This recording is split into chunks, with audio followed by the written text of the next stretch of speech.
Right, welcome to another episode of Warhammer 40,000. It is Apocalypse, and it's our debut game here for Warhammer 40,000 8th edition. It is 6,000 points. It's the might of the Imperium, Astra Militarum uniting with their Space Marine brethren, and they will try to defend themselves against a devastating, monstrous Tyranid assault that will occur on three sides. The Imperial forces will be virtually surrounded. They'll have to fight to the death here against a Tyranid onslaught in this battle.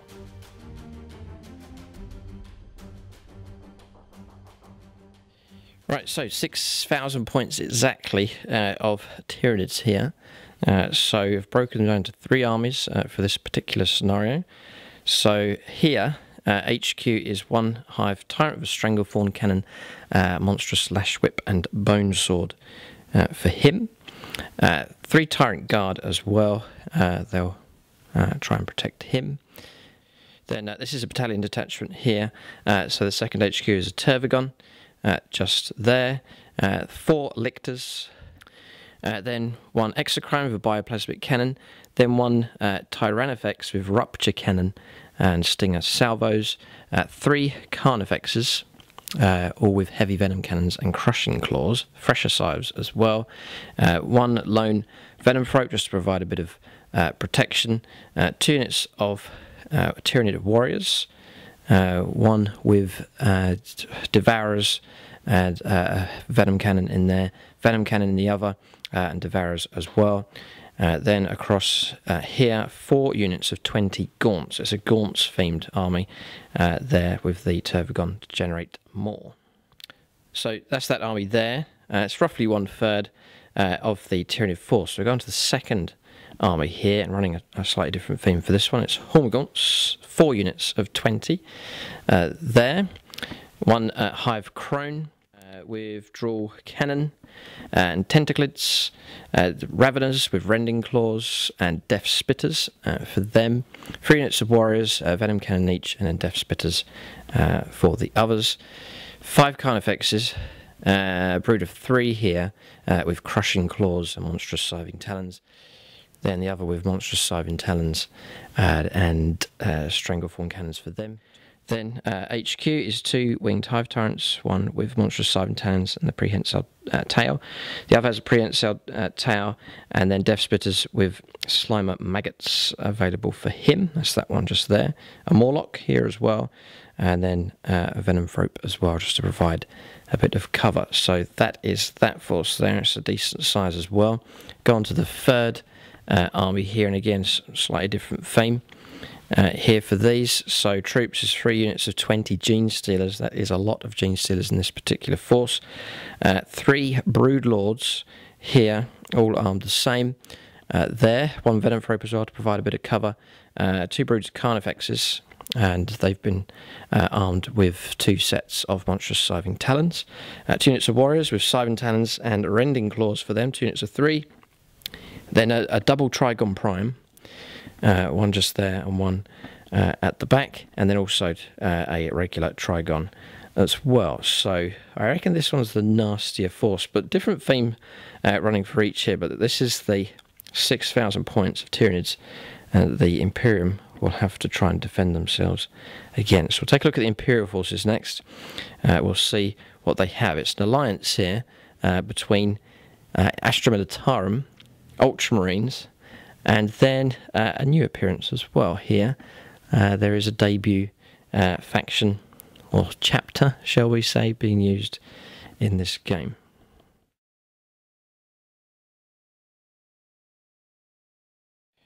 Right, so Imperial forces here, the boys in blue are back. It's the Ultramarines. They will feature here. There's 2,000 points of them. There's Astra Militarum as well, and then a debut Space Marines chapter as well. So James will be running the forces here. We'll get some help as well from some friends. So we'll let James run through and he'll tell us what he has. Ultramarines first. Right, this is my 2,000 points of Ultramarines. I have 2 detachments. I have the Battalion detachment and also a Vanguard detachment as well. Leading the force today is Kato Sicyrus, and he is the Warlord today. in this battle, and he has Adapt to the Codex. So basically I regain command points on a 5+. Second in command of the Ultramarines detachment is a lieutenant. He is equipped with a combi bolter with the melter gun, and got a power sword as well. I have a company ancient as well, equipped with a bolt pistol, and then I have a apothecary with bolt pistol and chainsword. And then over here I have the chaplain. He's in command of the Vanguard detachment, and to make the Vanguard detachment I had to add an elite's choice, so it's going to be the apothecary, so I can make it a Vanguard detachment. And then we've got, for heavy support choice, I've got a sergeant equipped with a power fist and combi melter, and 4 grav cannons, and 5 marines with bolters. I have the troops choices. I have 3 razorbacks.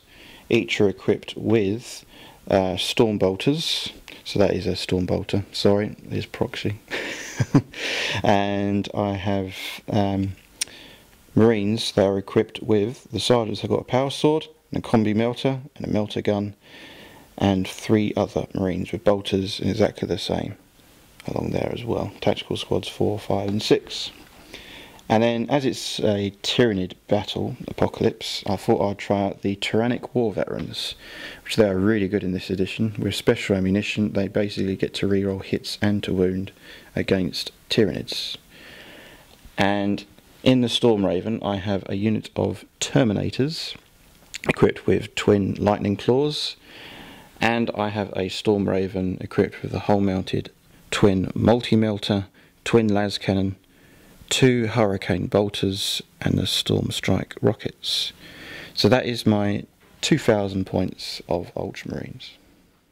Right, this is my Astra Militarum 18th Cadian 2,000 points detachment. I have a brigade detachment today, as it's apocalypse, managed to fit it, so I got a brigade. Leading this task force is a lieutenant colonel, who's basically a company commander. He's equipped with a bolt pistol and chainsword. Second in command is a Lord Commissar, equipped with a power sword and bolt pistol. And then the command retinue, I have a company banner. The Cadian is equipped with a chainsword and las pistol. And we have a Vox caster with las gun for the medipack, and a heavy flamer for that Cadian as well.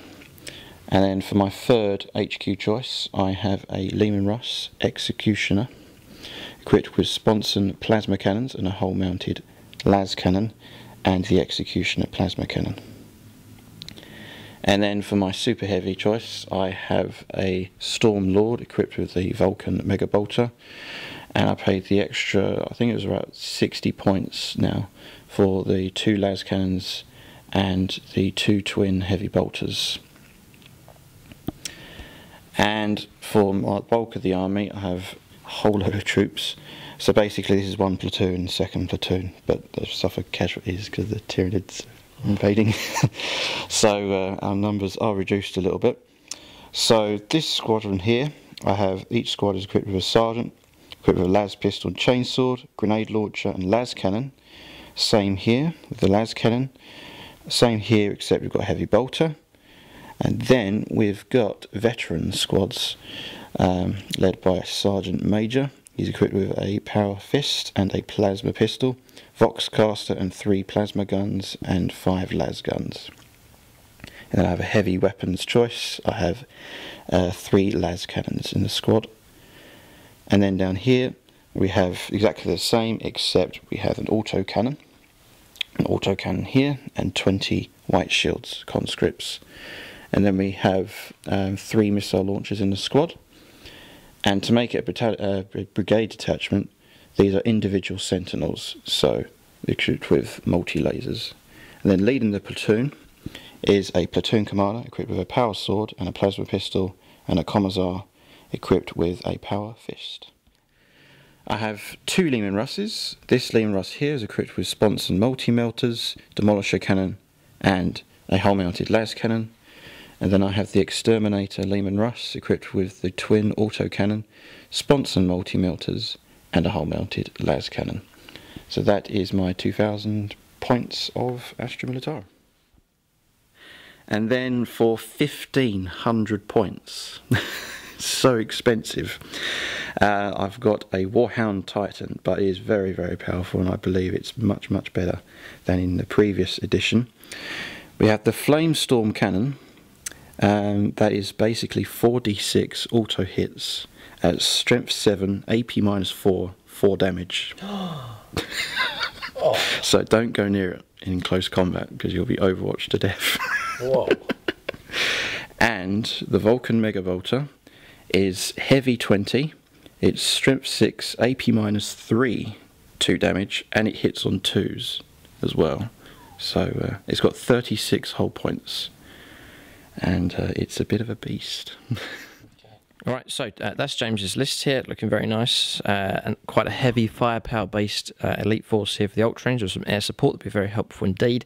Astra Militarum, nice bulk of infantry, super heavy support here in this scenario. They'll be glad to have that Baneblade, well no, it's not a Baneblade, Stormlord. a Stormlord available here just there, and then also the Scout Titan here, and very well equipped. So there's one other faction to cover, and that is debut here. It is the Red Scorpions chapter here, painted up, a small patrol detachment of them. They will feature, there'll be a key feature here in this game. The scenario really will revolve around them here, just to give them a nice debut onto the channel. So one captain in Gravis armour with a mastercrafted power sword and bolt storm gauntlet for him. One lieutenant as well with auto bolt rifle. And then a unit of intercessors, all with bolt rifles available for them. So it is Captain Diotrephes here. He has been named. He will lead the Primaris force here, and as that army expands, he will be the overall commander for them. But the game will revolve around him. All will be revealed as we go into scenario and deployment next. Just to mention, James's guard here have been reorganised. You can see that he's been painting up insignia on all of these. He's completely reorganised them and given them all their correct markings and numbers. So he's been doing some work on that, and they do look very nice indeed and very well organised. Some key characters here as well. Sicarius is the overall warlord for you. Yeah, okay, he's overall in command here to fight against the Tyranids. We'll go on to scenario now, reveal the plan for this game here, the 6,000 points 8th edition Apocalypse.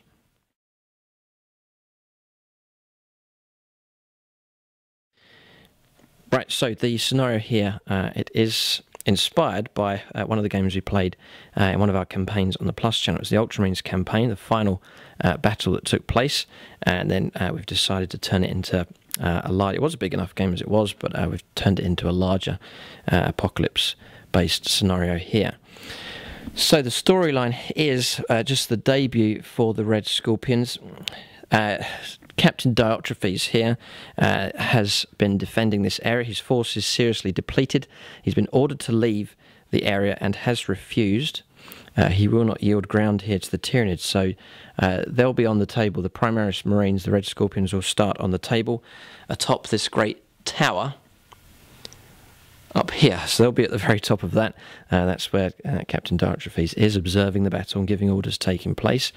But protecting the perimeter is guardsmen. They will protect these three edges here. So you can imagine the Tyranids pouring on from here. The guardsmen will be right up against this barricade here. It will be explained how this is going to work in the game. So there is the east wall, we're calling it here.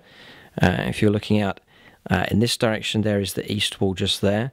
So then we have the north wall just over here, and then across the other side is the western wall just over there. So the guard force will be stretched thin, and it will be lined up to defend all three of those walls. The Tyranids will attempt to break into all three of those walls. That's why the Tyranid force has been broken into three separate armies. So it'll be randomization. The walls could hold for a while, or they could break early. It'll be all be down to a dice roll. The longer the game goes on, the more likely the walls will break as the Tyranids seek to close in for the kill, reach this tower and surround and destroy Captain Diotrephes here. Also, the Titan is in this area. The Scout Titan will be deployed. Tyranids after that prize as well. So the Imperial forces will desperately seek to defend that large piece of machinery as well. So they'll not be left abandoned. Diotrephes has sent out a signal for help. There's no other Red Scorpions in the area, but close friends and allies, the Ultramarines with Captain Cato Zacharias, is on standby. He's moving in rapidly. He will come on up this relief point here, this entry point, and then we'll seek to move in and form a defensive perimeter to protect the captain here in the tower. So that is the scenario here.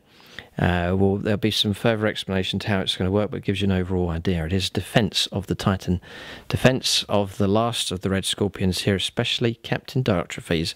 Ultramarines will be sent in to help relieve this beleaguered Imperial position. As for the Imperial Guard, well, they've stretched thin, and really they're just a meat shield around the edge. They're probably going to get slaughtered in this scenario by the Tyranids, but we'll see what happens. Yeah, James was talking about the fluff. It does fit quite well. Red Scorpions don't really trust the Imperial Guard, so there's no wonder that Diotrephes has called upon the Ultramarines here for help. Rumour is, we're not sure, but rumour is that the Red Scorpions were a founding chapter from the Ultramarines, but that's not been confirmed in the lore. So then the rules we're going to play here, James will have to man the barricades with the Astra Militarum. He'll have to split his force into 3 equal parts, and they have to move right up against the Imperial line. You can imagine Tyranids pouring on from here. Imagine the battlefield stretching out, a vast, deep Tyranid advance coming in.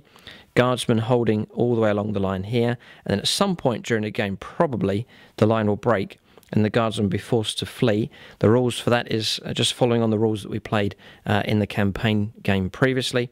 On the turn that they break, they have to move and advance as fast as they can without limitation, and then they'll only come back under control again for James to use once they reach the edge of the central defence. So this large bunker system here, if they cross this line into safe zone just there, or any of these barricades, then James will regain control of them. Until that point, they will be forced to move back.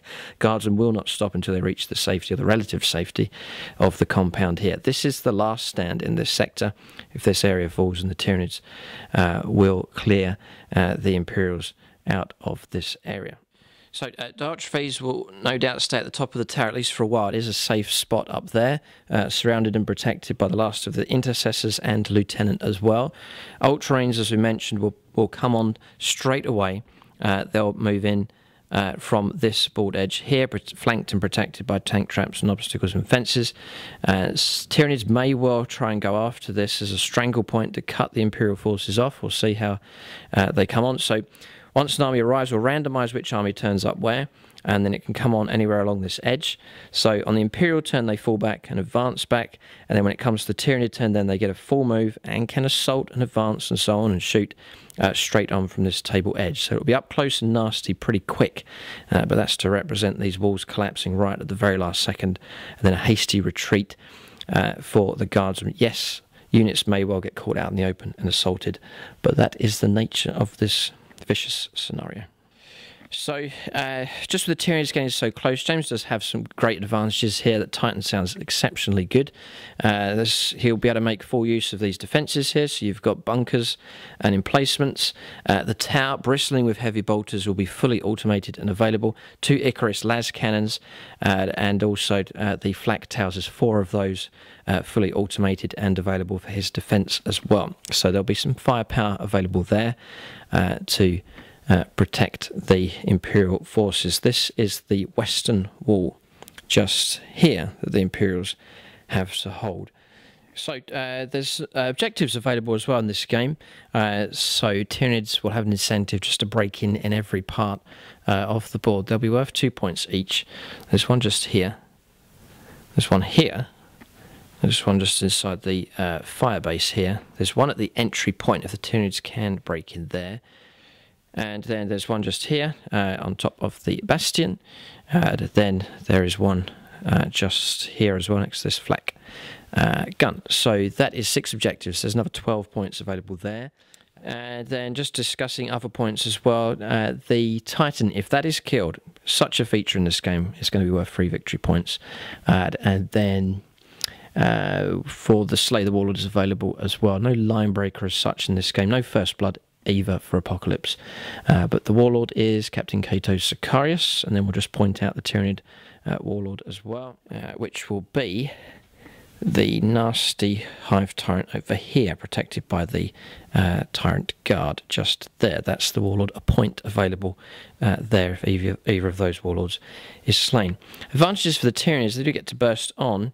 Also, we're saying here, for each of these armies, when the casualties mount up and the troops reach that many slain, then that unit can reform and come back on, just to represent some never-ending swarm here, which is realistic. The Tyranids will be just a massive tide closing in. So casualties that may be built up from all 3 of these units, but once it reaches 20, that unit comes back onto the board. Same for the Hormagaunts here, and then same for the Termagants just there. All units are 20, so once you reach 20, then they come back. Alright, so that is the scenario laid out here. I think it's a nice spread of play. It gives the Tyranids an incentive to attack at every angle here and to capture the entire base and then go after the other objectives as well. Captain Darktrophes to be captured as well. He is worth 3 victory points, dead or alive. So what we'll say then is if James keeps the Titan alive, he'll get 3 points. If he keeps Darktrophes alive, he will get 3 points as well. And then the Tyranids, if they destroy either of those, they'll get 3 points. We'll not say captured. I don't think the Tyranids are interested in capturing. No diplomacy with them. They're just out for the kill here against these Imperial forces. So we'll go on to deployment now. So units that will deploy will be the Primaris Marines. They'll deploy atop the tower, and then all of the Astra Militarum will deploy. James will split them across these 3 walls here. No Tyranids will deploy on the board. They will be yet to arrive. The Titan as well. The Scout Titan will deploy also. Alright, so deployment done here for the Astra Militarum as they man the defences. James splitting the force roughly even, and he's stretched out. They have covered the whole length of all 3 sides here, so well done there, mission accomplished. In that respect, imagine the Guard here fighting and firing away with as much weaponry as they can, trying to hold the Tyranids back. And we're just breaking into this scenario here just as the Tyranids reach the walls and attempt to break in. Can the Guard hold them for long enough to let the Ultramarines arrive and get into position? So the western wall here, first of all. So Leman Russ just here, regular Guard squad with the autocannon there, a sentinel anchoring the corner.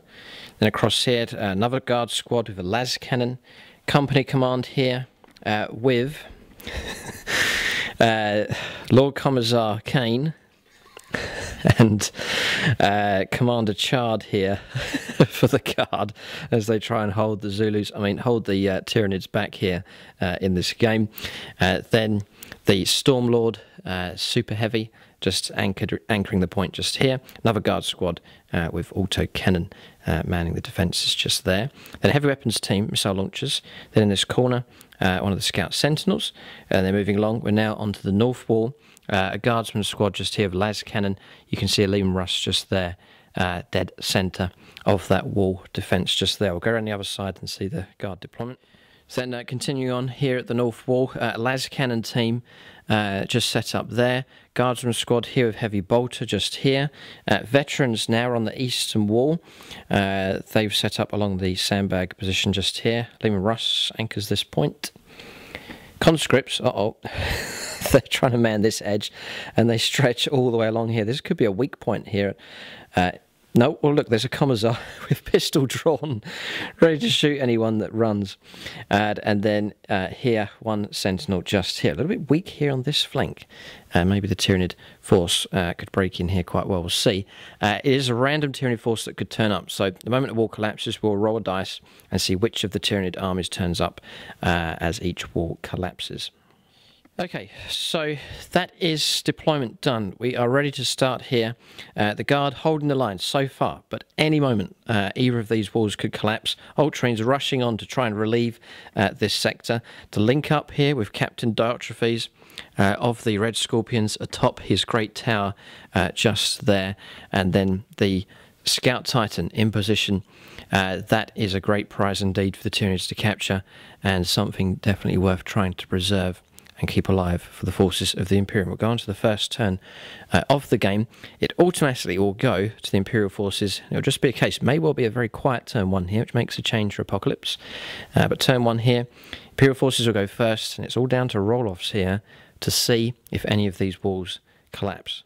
So that's it. We're going to get ready to go on to the first turn of the game. Will any of these walls collapse here? The chances are none of them should. It's a very remote chance the walls will collapse this early on, but it could do. The Tyranids could start their break-in early. We'll see. We'll go on to the first turn of the game next.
Alright, so we're on to turn one here for the forces of the Imperium.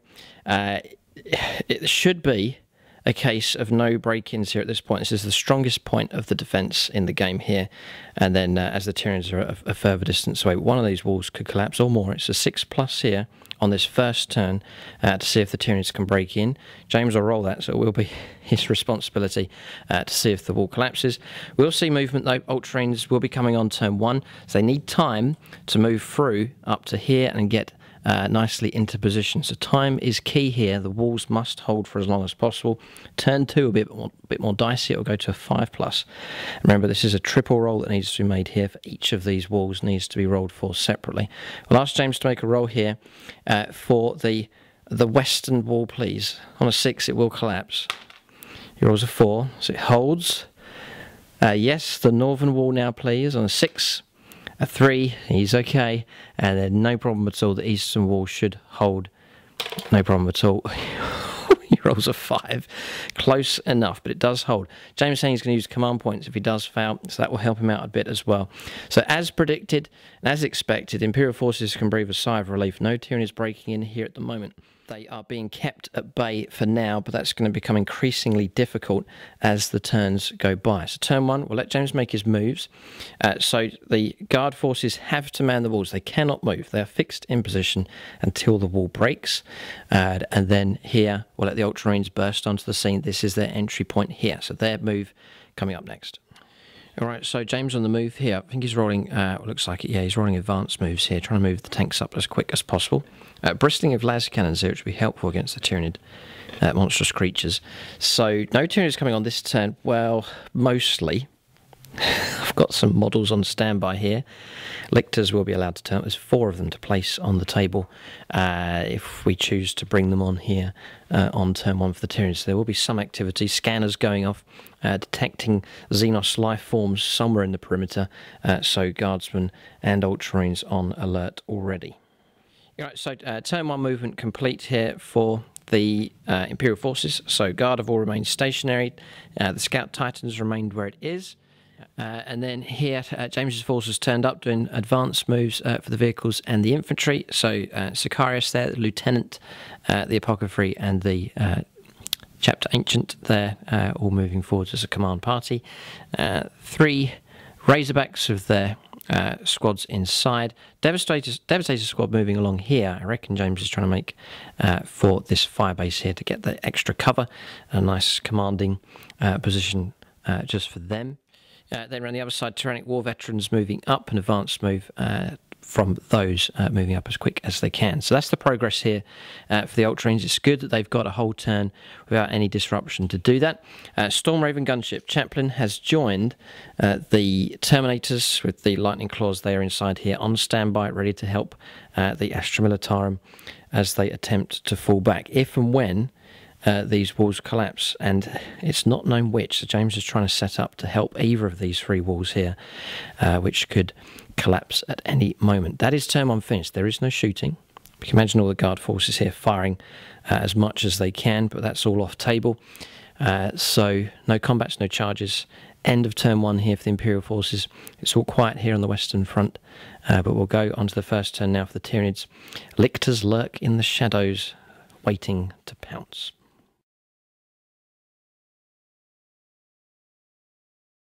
Alright, so movement here for the Tyranids. Lictors turning up, just trying to choose some vulnerable points along the lines. We are going to go after Guardsmen here. So 2 Lictors have appeared just over 9 inches away just there. And then around the other side, 2 Lictors have emerged as well. 2 Lictors have turned up here as well, just going after the las cannon team. Just going to try and make them a priority. Just trying to pick on the guard, weaken them. And if the Tyranids all arrive, at some point during the game, they can amass together and try and converge 6,000 points against a weakened force. If we can kill as many Astra Militarum as possible, then that may well tip the odds in the Tyranids' favour. So early work being done here by the Lictors. We'll see if they can make it into combat here and cause trouble for the Astra Militarum. Okay, so there's no shooting here. Flesh hooks out of range. Lictors are going to try and charge. One's going to go after Captain Chard here. One's going to go after Commissar Kane. So we'll just roll up our distances here. James can do some Overwatch here in a moment, or Josh, who's taken command here, so of the guard. So here, see if we'll make it. A 9. That will put them in. So Chard's been charged here by Lictor, and then Kane here as well. See if he's reached. No, we'll re-roll because it's Lictor's. A 6. So he's been contacted as well. Here, Lictors, intelligent beings that they are, have picked on 2 of the characters here of the Astra Militarum. So immediately these 2 Hollywood stars are in trouble. So we'll throw a frag, right? Yeah, frag grenade here. So D6 shots on Overwatch 2. 6s for hits here. Right, so that's Chard. Now Commissar Kane. Okay. 6 shots of his frag grenade here. So 6 is here to hit. Frag round, yes, one does come through. We have five to wound. No, alright, so lictors have made contact here with no damage taken. Right, so one eye over their shoulder, the laser cannon teams, they hear a sound behind them as they look behind two lictors attempting to charge them. So overwatch this one first of all here. So 3 shots in 6s, no. Now we'll see if we reach in combat. 8 will not do it. It is a 9 that is required because it just has to be just over 9 inches away. So we'll re-roll here. No, 1 lictor fails. That is a good result. Now, we're just saying in this scenario, the way we've played it before, even though these are here, the guardsmen on this wall will not be able to shoot it. Imagine they're firing this direction. You have millions of Tyranids here, 1 lictor, their choice is to shoot that way. So the next one will be Overwatch here. Gets the 6. Yes. Gets the wound. It's AP -3, goes straight through. D6 damage here. Rolls a 3. Yep, so I just checked here, 4 wounds, it's not quite killed. Stratagem being used here to get a 4+, a 1, disaster. So Lictor moves into combat here against the laser cannon team. So some combats to resolve here for the Tyranids. It's good results here on both sides. We'll get these resolved next. Alright, so Lictor's made into combat here. He's not bad actually, it's 2s to hit here with 3 attacks. They all hit. We'll be on 2s to wound here. Double 1, that's tragic. We'll use a command point to re-roll. Still failed, just the 1 comes through. It is AP -1, so 6 up save here that Josh will need to make for this one. And fails, and it's 2 damage, so 1 base has been removed. Right, so now around this side here, just taking the order of combats with charges here. This Lictor's going to fight Kane. James has just paid 2 command points to help Josh out here. It is an interruption of play, so Commissar Kane will get to fight first. So these attacks coming up, needing 2s. 5s to wound here at strength 3. With the power sword, yes, a wound comes through. So nothing we can do to stop that. It's AP -3. So wounding the Lictor there as he fights for his life. So a wound comes through there against the Lictor, locked in mortal combat here. So we might as well go first with this one here. So freeze to attack this company commander, Commander Chard, who's been hit twice and has been wounded once. He has a 5+ invuln save yet to make. This is a refractor field save. No, so he takes a wound there, but he's still alive. So there's wounds that can absorb this here. I mean, he's got 4 wounds, the Commander Chard just there. So he can fight back now against the Lictor. 3s to hit here for him. He's got 4 attacks, just the 2. 5s to wound here. 2 wounds, good job. So roll up some saves here and failed with 1. So Lictor's been wounded here. Desperate fight. Usually in Apocalypse, it's the big towering titans that get to shoot and fight here. But uniquely in this game, we're seeing some smaller combats take place first as the Imperial line is harassed by Lictors from behind. So this Lictor going to try and take on Commissar Kane. It's 2s to hit, so they all hit. It's 2s to wound him. He's been wounded 3 times here. So these are invuln saves for him. Oh, he does have an invuln. It's very helpful. But there could be trouble for Kane. 2 wounds do come through. Ouch, he's been gravely wounded here. Lictor's causing trouble. Okay, command point. Command point being used for a 5 up here. Come on, be a hero. Yes, a wound saved. So we'll take one of these wounds away here. Commissar Kane, his life's preserved for a bit longer. 2 wounds, a wound knocked, a wound each here. It's all blow for blow, exactly equal here in this combat. So desperate fighting here in just this very small section of the battlefield. No, correction here. The grasping talons do 2 wounds each. That's just made things a bit more nasty. So they're both, Commissar Kane and Commander Chard are both now half dead. So Lictor's pretty helpful there at picking those out in combat. Okay, so 4 attacks here with the heavy weapons team. So they need 4s. That's good rolling, and then they need 5s to wound here against the Lictor. And 1 wound does come through, so roll up a save. saved there, no damage. All right, so that's combat's resolved here. Lictors are a real pain here for the guardsmen as they've charged in trying to assassinate characters and pick on heavy weapons teams. So we get morale finished. Shouldn't be a problem for that command or that squad just over there, the heavy weapons team. Then we're ready to go on to the second turn for the Imperial forces. All right, so morale is fine here, so that marks the end of the turn for the Tyranids. No complaints here. Lictors starting the proceedings off here and causing trouble at key points along the Imperial Guard line. So there's plenty more where that came from. We'll go on to the second turn now for the Imperial forces. A higher chance of one of these or any number of these walls collapsing, but still they should hold at this point here. And if they do, it'll give the Ultramarines time, precious time, to try and get into position. So second turn coming up now for the Imperial forces next.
Right, so we're on to the second turn here for the Imperial forces. The first thing I'm going to roll up for is to see if any of these walls collapse. So we will get Josh to roll here for the western wall, please. First of all, 5+ it breaks. He's just rolled a 6. So stratagem time, I think. He's going to burn a stratagem here. Good. Rolls a 3, so it's all right. The wall holds. 5 or 6. Now, stratagems are all burnt up here, so you don't want a 5 or 6 for the northern wall. What that one needs to hold. Oh, he's just rolled a 4. And now the last chance. It'd be great here if it doesn't collapse. 5 or 6 for the eastern wall. It holds. He's rolled a 1. Well done. So walls hold here. Ultramarines will be happy. Captain Dioptrophes will still murmur and complain about the Imperial Guard, but overall the Imperial forces will be happy with that. They have held the walls here, all 3 walls, for another turn at least. Next turn it will be 4+, and that'll be a very difficult task to try and hold those walls there. But so far, so good. The perimeter line holds here. Astra Militarum doing a great job despite the harassment here from lictors. And what the Imperial forces can do now is focus on trying to eradicate the immediate threat now, which is these lictors that are harassing some of their units. Alright, so movement complete here for the Imperial forces. James very, very happy indeed to have that extra time to get his Ultramarines into position. So it's going well here, at the moment at least. Staggering back from combat here, Commissar Kane, middle name is Bromhead by the way, falling back from combat just there, and then Captain Chard falling back as well. 2 wounds each. Medic tried to roll up to see if they could be healed. He tried to heal Commissar Kane but failed, so both of them still carrying their 2 wounds. Lictors now left exposed. This line along here would not be able to fire against them. They're too busy firing in the other direction, but Imperial forces are nearby. Here the Ultramarines, the Titan, Stormraven, they may well be able to help out the guards from just along here against the lictors.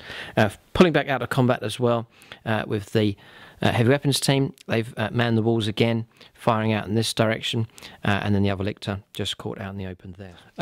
Movement for the Ultramarines here. Razorbacks taking up position just behind the fences there with their laser cannons at the ready. Command team here with Captain Kato Sakaris and the Lieutenant moving up, and then just here Devastators moving out. Advanced moves being made here by the Ultramarines. Disembarkation and combat team disembarking, moving and advancing, getting to there in the firebase. The Scout Titan remaining where he is, and across the other side you can see the Razorback there moving up, still with its team inside, and then Tyrannic War Veterans here, and then another team there of Tactical Marines manning the flak gun just up there on the bastions. That's movement done there. And then around here, Stormraven turning and then moving just to there, ready to fire down probably at this lictor here. So that's movement done. Guardsmen all having to stay where they are, just the units pulling out of combat. We'll go on to shooting phase next. Alright, so Vulcan Megabolter is going to fire here and try and take out one of these lictors. James has a fistful of dice for the occasion. Alright, so 2s to hit here then. Pretty amazing. So it's 3s. 3s, yep. Take on the 1s and 2s. You want to use a command point to reroll one? Nah. Okay. Strength is what? Strength 6, AP -3, 2 damage. Okay, so 3s to wound here. This lictor's doomed here. God, it's going to take a lot of hits. Still at overkill. 3s to kill. That is gone. So lictor destroyed there with ease. The command team having to duck slightly as the hail of bullets pour in against the lictor just here. Right, so Stormraven gunships firing down here. 2 laser cannon shots into this lictor. So 3s. -1 because of community. Yep, so 3s to hit. He misses with both on a double 1. He's going to use an Ultramarine stratagem. Sicarius can try and recover that. Let James roll up for that now. 5+. No, so that's burnt up and gone. Using up stratagems early here, so lictor's helping out in that regard as well, putting pressure on the Imperial forces. But a 3+ here to try and get that hit, which he does. Well done. Then it's a 2 to wound. Yes. It goes straight through his armour, so it's D6 damage. 4 or more, you will kill the lictor. 6, good shooting. So lictor destroyed. Las cannon hit, vaporising that threat. One of the Hurricane Bolter's sets was declared into that one, so that one's gone and used up. So multi-melters now, twin multi-melters need 3s to hit. Okay, so 1 hit comes through, and then we'll be on 2s to wound again. Yes, -4, so it's a straight D6 damage here. Oh, it's 2d6, choose the best, right? He's chosen the 6, that's good shooting. Yeah, just checking James is within 12 there to grant that. So lictor destroyed. Imperial forces glad to have that air cover there. That's preserved that heavy weapons team. So well done. The threat has been eliminated there from the north wall. Alright, so threat neutralised here on all fronts. Well done. This is good covering fire coming from the Ultramarines and also the automated defence systems here, which James is making use of. This one fired here at James's ballistic skill, then -1 for Chameleon Skin. This Icarus las cannon fired and missed. No damage from that one. The one through here could see just in between the statue and the bastion. That one fired down, but it was the las cannon, the twin las cannon here on the Razorback in the end that fired across and picked off the last wound on the Lictor. So the Lictor threat has been removed and will not return. Those models will not be recycled. So it's all going so well here at the moment for the Imperial forces. So well done to them.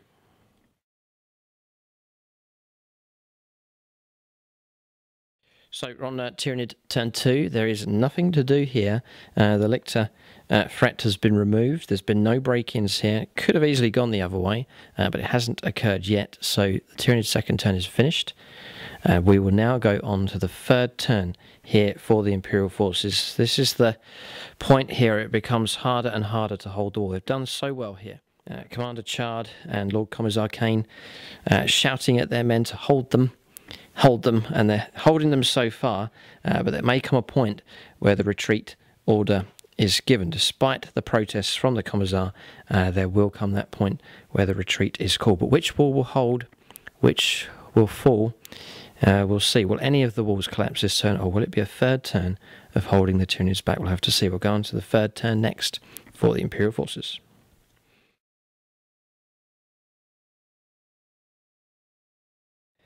So we're on third turn here. This is it. Josh is going to roll up here. He's in charge of the Imperial Guard today. All the Imperial forces very happy. Everything's going smoothly at the moment. But we'll ask now for the western wall, please, to see if that holds. It breaks. There's trouble immediately here. This is the western wall, which is this wall here, has collapsed. Another stratagem burnt up here. This is good. Tyranid's happy about this. He's just rolled a 6. We have a collapse here. The western wall has just broken. Tyranids begin pouring in across the barricades. The order to retreat has been given. No time here. The medic will have to pack up the bandages and scissors and scalpel here and hurriedly drag the wounded Commissar Kane and Chard as well back as quick as they can to the safety, relative safety of the barricades here. So we have one break.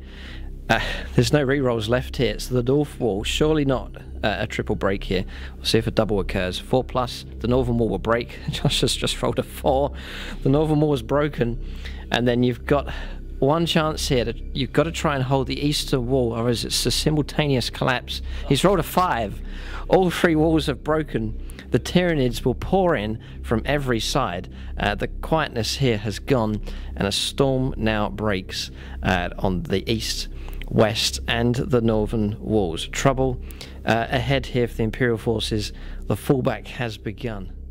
Alright, so panic stations here. Imperial forces beginning their the great fallback here to the defences. So you see that Walker there has just crossed the boundary. James will regain control of him next turn, so he'll be able to shoot and fire and move as he wants.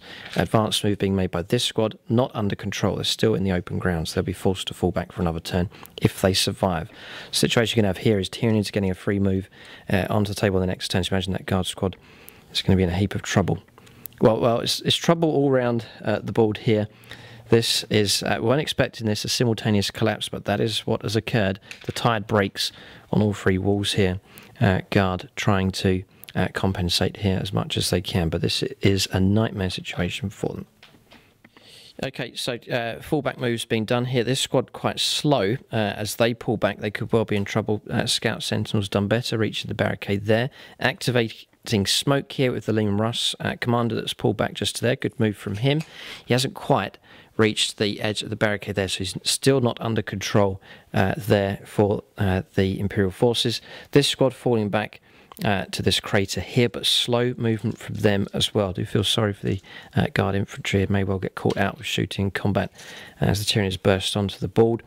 Stormlord here has picked up multiple units. James moving a lot of them into base contact and being picked up, and then he's moved off back to there. Scout Sentinel falling back to here. Storm Raven gunship has moved across in this direction, probably to lend fire support to try and keep this Stormlord alive. It does have smoke launchers which have been activated just there. So units that have gone inside is the Commissar and the Commander, so they're safely inside that vehicle, the command party, this Guardsman squad and the heavy weapons team as well.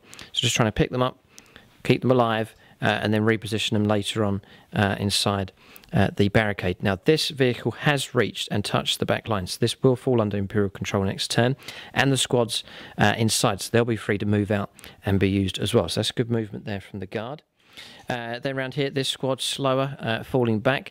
This Lim Russ has reached the barricades and activated smokes. That will become available next turn for the Guard. Ultra Range still on the move. James still moving or deciding what to do with these just here. Need to rapidly find their positions now so that they can remain stationary and fire at full effect, especially the Devastators here. So we'll let James move up with those Ultra Range. Then around the other side, las cannon teams, a pretty good fallback from them. They've gone quite far. And then in this corner, the squad just there's fallen back, regular Guardsman, the Commander or Platoon Command just there has fallen back. And then here the Veterans falling back as well. Quite slow with the conscripts here, they've fallen back. Commissar mightily tempted to shoot one of them, but he's falling back himself as well. Liam Russ falling back, activating smoke for him, and then the Sentinel here has crossed the boundary. That will come under Imperial control next turn. But there's a weakness here, I reckon. There's not too much on this side for the Guard, so the eastern wall is vulnerable here. There's not too much available for the Guard to call upon. But on standby are the Ultramarines and the Titan here. Now it'll be a random Tyranid army that will turn up. All three will turn up. We'll roll up and see which type of army turns up on each of these walls here. Each will attack and fight in a different style, but converging together for the cause of the hive mind. So Ultramarines completing their move here, activating smoke with these Razorbacks as well. Tyranid War Veterans just holding the bottom of the bastion, manning the automated defense system here with this combat team, and then the Titan happy to sit where he is, and then Sicarius and the command team have joined the Marines just over there on the firebase, setting up position there and manning that automated defense system as well. Devastator squad just up on top now of the firebase, holding on to objective number 1. So that is movement finished. Yes, all squads falling back. The general retreat has been given. Fall back to the main defensive line. Guardsmen squads obeying that. So that is movement done for the Imperial forces. Okay, so that's general movement done. We're going to shooting phase. There's no shooting, but expect the move order to be used to its maximum here on this turn. So we'll go on to shooting phase. It's going to be orders being issued here to see if any of these other Guard squads can fall back any further. Right, so orders done. Just one move granted, and that was to the veteran squad here. So they're going back an extra 6 inches, just trying to create as much distance as they can between them and the Tyranids arriving. No other move orders being granted because James's command figures are inside the Stormlord just across the other side. So that's that done. No charges, no combats. Turn 3 finished for the forces of the Imperium here. It's a triple collapse, and now we will see the appearance of the Tyranids on the table. Here we go. The walls have collapsed. The Tyranids are here.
Right, so we're on the third turn here for the Tyranids, just pondering about moves here, just talking about the Titan.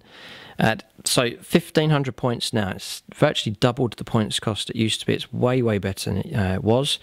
The weapon that James is carrying, what's it called? Inferno gun. Inferno gun. Now, it's a nightmare. It will kill Tyranid units, and on Overwatch, it's going to fire at normal effect, which is auto hits, 4d6 auto hits. It'll kill any creature that comes near it. This is very difficult. I was saying, well, I could try and charge it with 10 Carnifexes. He'll just Overwatch one at a time and just remove them from play. So it's very hard for the Tyranids to try and contact that thing in combat. Then for shooting, it's going to be a long grinding process as well. How many wounds? 36 wounds the Tyranids try and punch through, and the shields means there's no minus on the AP. Difficult task against that as well. So Tyranids do have a plan. Whether it works or not, we'll have to see. But we're going to move on now to the Tyranid movement. Let the break-in begin. Alright, so the break-in has occurred. We're on the western wall here at the moment. Tyranids plunging across the walls here. So most units moving 6, Carnifex is going 7. 6 is moved with these, so Tyrannifex here, 20 Gaunts here, here, and then here as well, so that's 80 of them. The Venom Thrope just here, going to try and help protect these heavier artillery pieces. Carnifexes, 3 of them moving up, they are separate units now. Then Tyranid Warriors moving up here, 2 units of 3 of them. Tyrant Guard, Hive Tyrant, nice and quick movement from him. Then the 9 inches he goes, 8 inches with the Tervigon. Then 1 Prime landed here, over 9 inches away. Gene Stealers coming in with them. Then they rolled an advanced move and have reached to there. We desperately tried to set up anywhere within Imperial deployment zone, but couldn't maintain that 9 inches further away. You see the 9 inches to there, then from there, and then coming in from there. So this was an area we tried to land, just couldn't do it. Tried to land here, again, just couldn't find the range to do it either. So it's forced the Tyranids back to deploy just here with the Gene Stealer attack. It would have been good to land near the Titan and get a charge off, but we've not been able to do that with some good placement from the Imperial forces. But here, another Trigon, regular Trigon has landed just there. Again, the Gene Stealer's making advanced moves. They should be able to charge here. Looks like the Stormlord may well be in trouble. So that's the western wall covered. Then the northern wall, Broodlord has ran around here, advanced as well. We'll be able to charge. Tyranid Warriors here, 2 Carnifexes here, Venom Thrope, double Broodlord moving up as well with them. They've both rolled 1s for their advanced moves. They haven't moved too far. Then around this side, 2 more Carnifexes have turned up here on the northern wall. Then down here, the eastern wall reinforcements, Hormagaunts turning up here, going 8 inches with this unit, and this unit. There's 60 of them. Hive Crone's flown in, 30 inches, has made it to there. Tentaclids at the ready to go after the Storm Raven. We could just about fit in here with the Raveners, 2 of them on top, 4 of them just underneath, so they've turned up behind the guard to try and cut them off. Then Carnifexes, 5 of them advancing forwards here, straight at the conscripts. Feel sorry for them. Gaunts here, another unit of 20, then 3 units of 3 warriors, and then in this corner we turned up with the Trigon here, the Trigon Prime, and had made an advanced move of that. Arrived and then advanced move here with these Gene Stealers, using a command point to help them go a bit further on a reroll, and then Venom Throat moving up. 2 Winged Hive Tyrants have turned up here as well. This is a choking point here, weak point. Tyranids in mass here, and then you can see the Carnifexes as well moving through. But there's the Titan in the distance. He is at arm's length here, so he should be safe for now. That is Tyranid movement done. James is going to play Auspex Scanner. The Morlock landed just here. It looks poised to cause some mortal wounds. James is going to try and bring it down now with some Devastator firepower. So that's 2 command points burnt up there. Sicarius tried to recover them, but he has not. So Imperial forces burning up a lot of their stratagems here. There's 7 left all around for them, so they've used up more than half of them. But we'll see if James can deal with this Morlock here that's turned up behind their lines. All right, so James can interrupt here. We reckon before the mortal wounds are dealt out, James can interrupt it here with this Auspex array. So he's just checking his ranges here. He's got 4 grav cannons available to use. So we'll see what he can get. Sergeant has a melter, does he? Yeah, he's going to use his Signum instead. Right, okay. So it's -1 to hit here with this attack. All right, so force to hit with a -1. The Signum attacks will come separately. 3 rolling 1s here for Sicarius nearby. This is for the Signum? Signum, yeah, this will be 3s to hit, re-rolls. They all hit, right, some good hits coming through here. If they can deal with this Morlock. Once it's dead, it will not come back. Some misses, yeah, 6 misses. With toughness 6. Yeah, strength 5, AP -3, but your armor stays 3+, so it's D3 damage instead. Okay. So I'm going to reroll 1s to wound because of the lieutenant. Okay. So that's 2. 2. That's not as good as they were hoping. So it's -3. -3. So to get 6s to try and stop this, which we do not stop. So it's 2d3 wounds come through. 5 wounds dealt out. 5 out of 12. The Morlock lives. We'll go on to see what kind of damage it can do with its mortal wounds. Yeah, no, before we come to that, bolter rounds coming through. Let James roll those up, see if he can cause any more wounds. Alright, so the mortal wounds coming through. Bolters didn't do any damage, by the way, so still 8 wounds remaining there on the Morlock. 1 mortal wound on the Razorback. 2 of the Tyranid War veterans were pulled underground and shredded there by the Morlock. So not too bad an attack there, but it's cost the Morlock there. He has taken wounds. Alright, so we've resolved the shooting here for the Tyranids. Casualties being picked up, not horrendous amounts, but damage coming through here. So no damage here against the Sentinel. Firing here with this one. Synapse are out of synapse with some of these creatures here, so they've been forced to fire at the closest targets, but still these here warriors have been free to shoot at targets, so we let off one of the venom cannons off here against the Titan, but failed to do any damage. Picked off 1 marine. No, James made his saves. It's +2 cover there, so no damage coming through against them at all. So nothing to report along here. Sentinel wasn't even damaged just there. 2 casualties here against the conscripts. That was firepower from these 2 Raveners just here. 4 of them fired up. They were within range 18 of Diotrephes and his squad up there firing at the intercessors. No damage coming in against them. James getting +2 to his cover saves here for the bastion just here, the firebase across there, and then also the central tower as well. So that was 3 casualties down there in total. No damage here against these squads, just preparing to charge here. Had to fire at the closest target just there with the Draw Cannon and Tentaclids. No damage against the Russ just there, so hardly any damage really on this side. It's really charges would be the chance for the Tyranids to cause the most amount of damage. Then across here we erupted with firepower with the Gaunts. They wiped out the guard squad just there, caused some casualties on this squad here as well. Fire from them. That cleared the way for these who are out of synapse range here. It's a bit of a silly move. Should have positioned the warriors closer by. Warriors did have 2 of these in range though, so they were free to shoot off against the Titan, but no damage being caused there with the heavy venom cannons. So these weapons all fired at the Russ and reduced it down to 10 wounds remaining, so still plenty of wounds left on that. The rupture cannon here fired at the Sentinel caused 2 wounds just there. Then we fired the Strangleform cannon here on the Hive Tyrant. Decent hit from him, fired up at the Storm Raven and reduced 4 wounds on that. It's a great result coming through there. Then here, shooting coming through against the Stormlord. Just 1 wound drops. He's down to 25 wounds remaining just there. So that's it from the Tyranids for shooting. Not that impressive. Really, it's their chance to charge now, and that's where they can cause the damage. Plenty of charges lined up. We'll resolve charges and Overwatch next.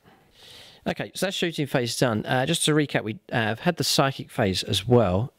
So just to cover that, and the powers that are granted, keep it easy here for the Tyranids. So Catalyst I've given to all of the Psychers. That's the power that's chosen. And then the Horror for any that have the option to take 2. So the 2 Winged Hive Tyrants, the Hive Tyrant around the other side has the Horror as well. We did cast the Horror on the Titan, so he'll be on -1 for his ballistic skill. And then Catalyst here from this Winged Hive Tyrant was cast onto the Morlock there, so he'll ignore wounds, mortal wounds on a 5+, just to try and keep him alive, let him burrow down or attack again if he can survive into the next Tyranid turn. And then Smite going off across the board as well. Smite caused casualties here, a number of the Marines being brought down by that power, so that was effective. And then Smite here, it has to be against the closest target, so in total 3 Marines lost there in the bunker. It's a brilliant power to use. Then around here, Smite going off, bringing down a number of the guardsmen from that squad, and then here Smite coming across, killing a heavy weapons team and wounding the other. Some decent rolls being used just there. Yeah, and then Smite here went off twice and caused 4 wounds here on the Stormlords, so a lot of psychic power and weird energies being used here by the Tyranids. The sheer power of their minds here causing effects and damage against the Imperial forces. So that psychic phase done, a little bit out of sync there, but it's all been resolved, and so has shooting. So we'll go on to assaults next. Plenty of charges across the board. We're going to roll up for these charges, roll up for Overwatch, and then we'll see what combats are available for the Tyranids. A chance for them to really cause some damage here against the Imperial forces. Alright, so assaults taking place here. Tyranofex plunges into the Sentinel. None of the Carnifexes here made it in against the Lehman Rush just here. Did roll well and fell back in good order there and has kept his distance there and has preserved him alive. Exocrine tried to fire as well but failed. This guard squad, they're doomed, have been contacted by Gaunts and then by 2 units of Tyranid warriors. Tried to charge the Tyrant Guard into here but failed, but the Hive Tyrant has made it in. The Tervagon and the Geniuses, they took a number of casualties. They took 5 in total. That was firepower coming from the tank and the crew inside allowed to fire out. Here, no damage from the Sentinel. Geniuses piling into that. Broodlord didn't charge. He's kept within range of the Geniuses just here. This guard squad's doomed. They've been contacted by 6 Tyranid warriors and 2 Carnifexes have reached them as well. And then an excellent result. The Broodlord over there was hit by a demolisher cannon round and then 6 wounds rolled up, so he was blown away, the pieces flying all across the battlefield, but the other one has made it into contact, and so too has the Hive Crone has reached in combat as well. Then around this side, 1 Carnifex did make it into contact with the lone las cannon team. The other one failed to charge. Hormagaunts all making it in, so that's 60 of those just there. Just checking to see if they've taken casualties. Yes, they've taken 2, so 58 of them have made it into combat. There, 1 against this squad, 2 against the veterans with the plasma guns. Around here, the conscripts, do feel sorry for them the most. They've been contacted here by 5 Carnifexes, 6 Tyranid warriors, and 20 Hormagaunts. So I don't think they stand too much of a chance. But still, the Commissar remains behind, ready to shoot any of them that decide to run away. Geniuses have made it into combat here against the Sentinel as well. So that's all of the charges have taken place. So now we will go on to combat results. Okay, then some more charges here. Ravenous did make it in against the automated system here. Just going to try and silence that gun. And then up here as well, the Winged Hive Tyrant did make it in. Just rolled up for that, forgot about that charge, and he has reached the Marines, the Marine just there, and the Sergeant, no damage from Overwatch. So that is all the charges. We'll get combats resolved next, see what guard units can survive, what Marine units can survive as well. Alright, so combat seal, we'll start with this one. The order is quite important. James threatening here to use some stratagems, try and interrupt play. This thing can be quite dangerous in combat. I'm going to start with the Tyrant first, just in case he dies. So 2s to hit here with his 5 attacks. I'll use a stratagem. Oh, we've missed. Okay, so that's a stratagem used up. We'll be at 5s to wound here, but if this goes through, it'll be quite good. Just the 1. So 1 save here of 5+. Which James passes on a 6. Well done. Alright, so no damage from the Hive Tyrant. Now you're going to use... Well, he's thinking whether or not to interrupt play or wait for another combat. There's 2 command points to use it. Yeah, James is going to interrupt here. So he's going to go after the Tervagon here with the Stormlord. So how many attacks do you get? I get 9 attacks. Okay, so 5s? Yep, 5 pluses to hit. Okay. There's 3. That's pretty good. I'll keep that. And then strength? It's strength 9. Okay, so freeze to wound. AP minus 2, D3 damage. We should survive this. 2 wounds do come through. So we'll be on 5s and 6s to save, which we save 1. So it's just D3 damage. And it is a 4, so 2 wounds against the Tervagon here. Right, so Tervagon will fight now. The Imperial players can't interrupt any more combat, so we'll just do this one here.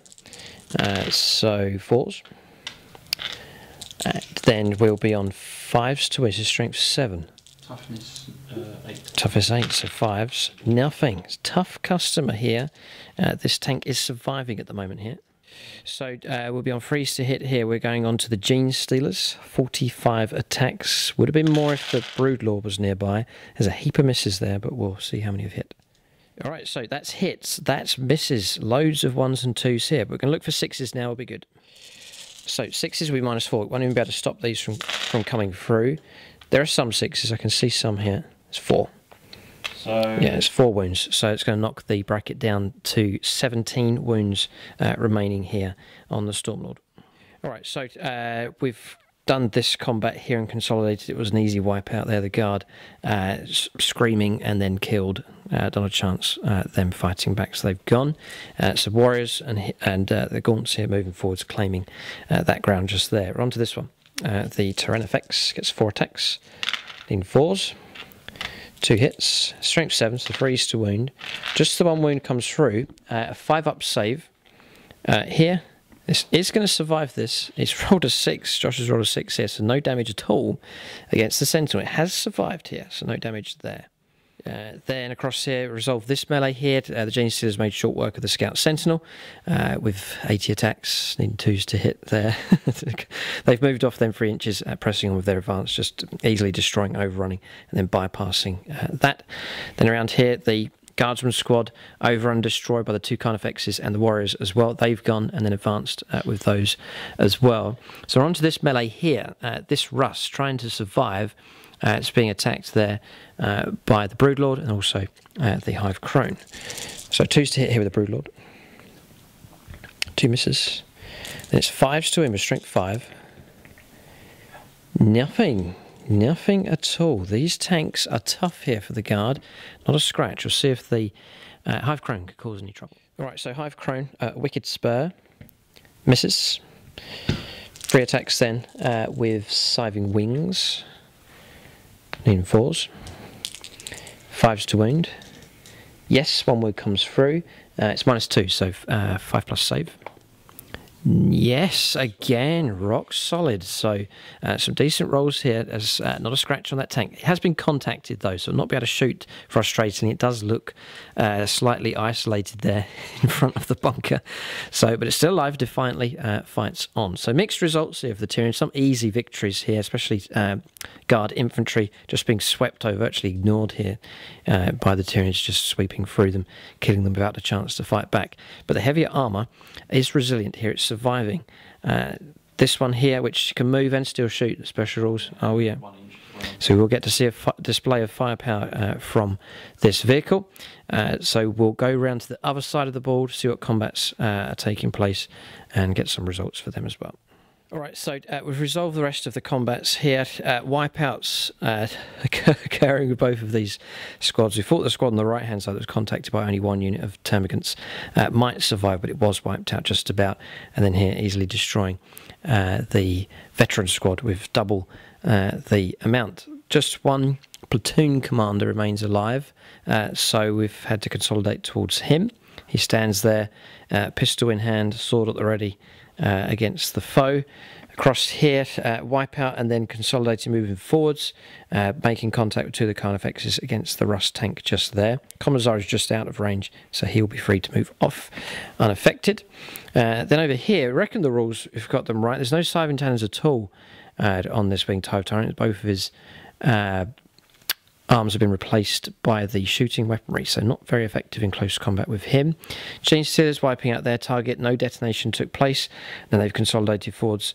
They've reached the fence there, as you can see, starting to pile ahead and getting ready to cross that barricade. So that is combats resolved. It's been a rough time here for guardsmen. A lot of them. Well, I'm looking around for any guardsmen that are alive. Just the tanks. Yes, right, one here. The platoon commander. Radios in, squad 1, come in. Squad 2, come in. Squad 3. Squad 4, there's no response here. The Tyranids wiping out the infantry, stampeding and crushing all before them. The rest, for now, are safe inside the Stormlord tank, so they have been kept alive. It was wisdom there to put those inside that transport vehicle, but vehicles are surviving quite well for the Guard at the moment. Tyranids struggling to make contact and cause damage against them. That marks the end of the Tyranid turn. It has been devastating for Imperial infantry, for Guardsmen at least, but Ultramarines pretty much intact. Titans unaffected, no damage at all. So we'll go on to the next turn.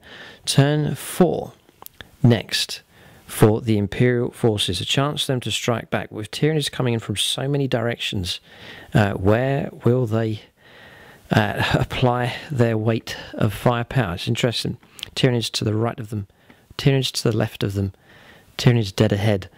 We'll have to see which way the Titan and the other Imperial forces decide to move and shoot. The noose that is tightening here, it's closing in. It's over to the 4th turn next for the forces of the Imperium.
All right, so turn 4 movement here for the Imperial forces, just trying to coordinate their defence as best as possible. It looks like the outer extremities of this bunker are in big trouble here. Tyranids set for a break-in.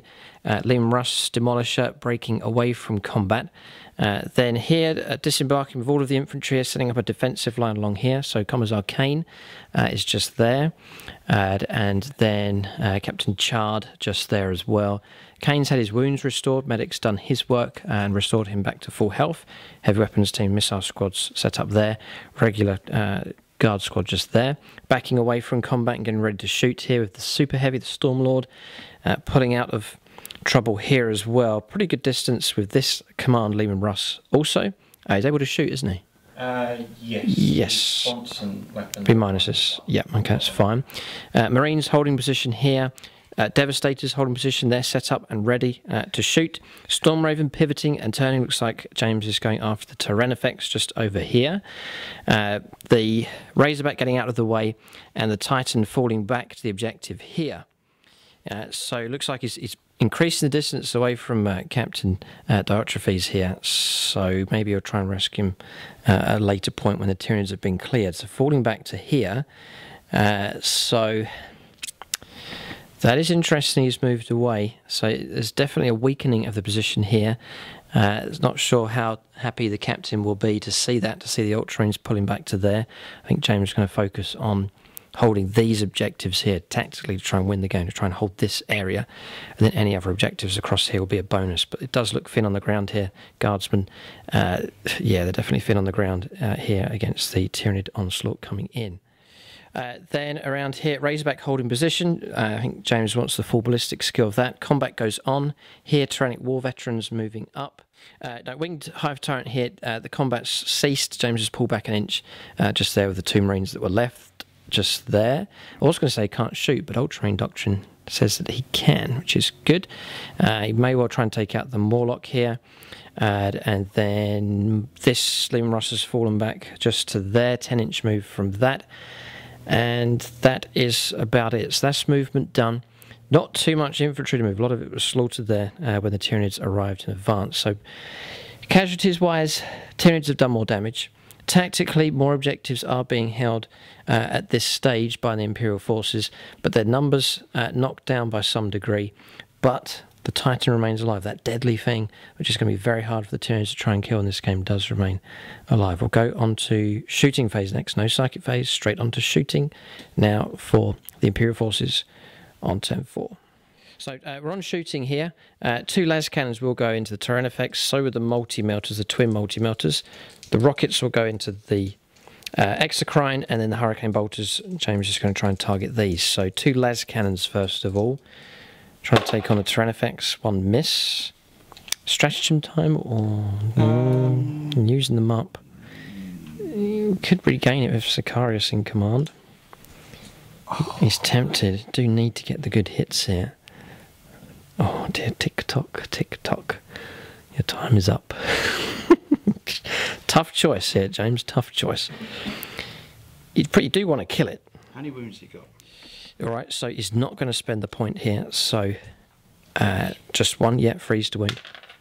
It's 5, that's fine, so it's wounded. It's -3. So I roll a dice here, 6+ to save it. No, so D6 damage James will get. Just the 2 wounds coming through. Multi-melters, twin multi-melters may well do the damage. James will get to roll 2 dice, choose the best if they hit their target. 3+. Both hit, that's a good result. I am toughness 8 though, with the turn effects, so force to wound. Oh, good shooting, it's -4, so it's 2d6, choose the best on the first one. 3, and then choose the best on the next one.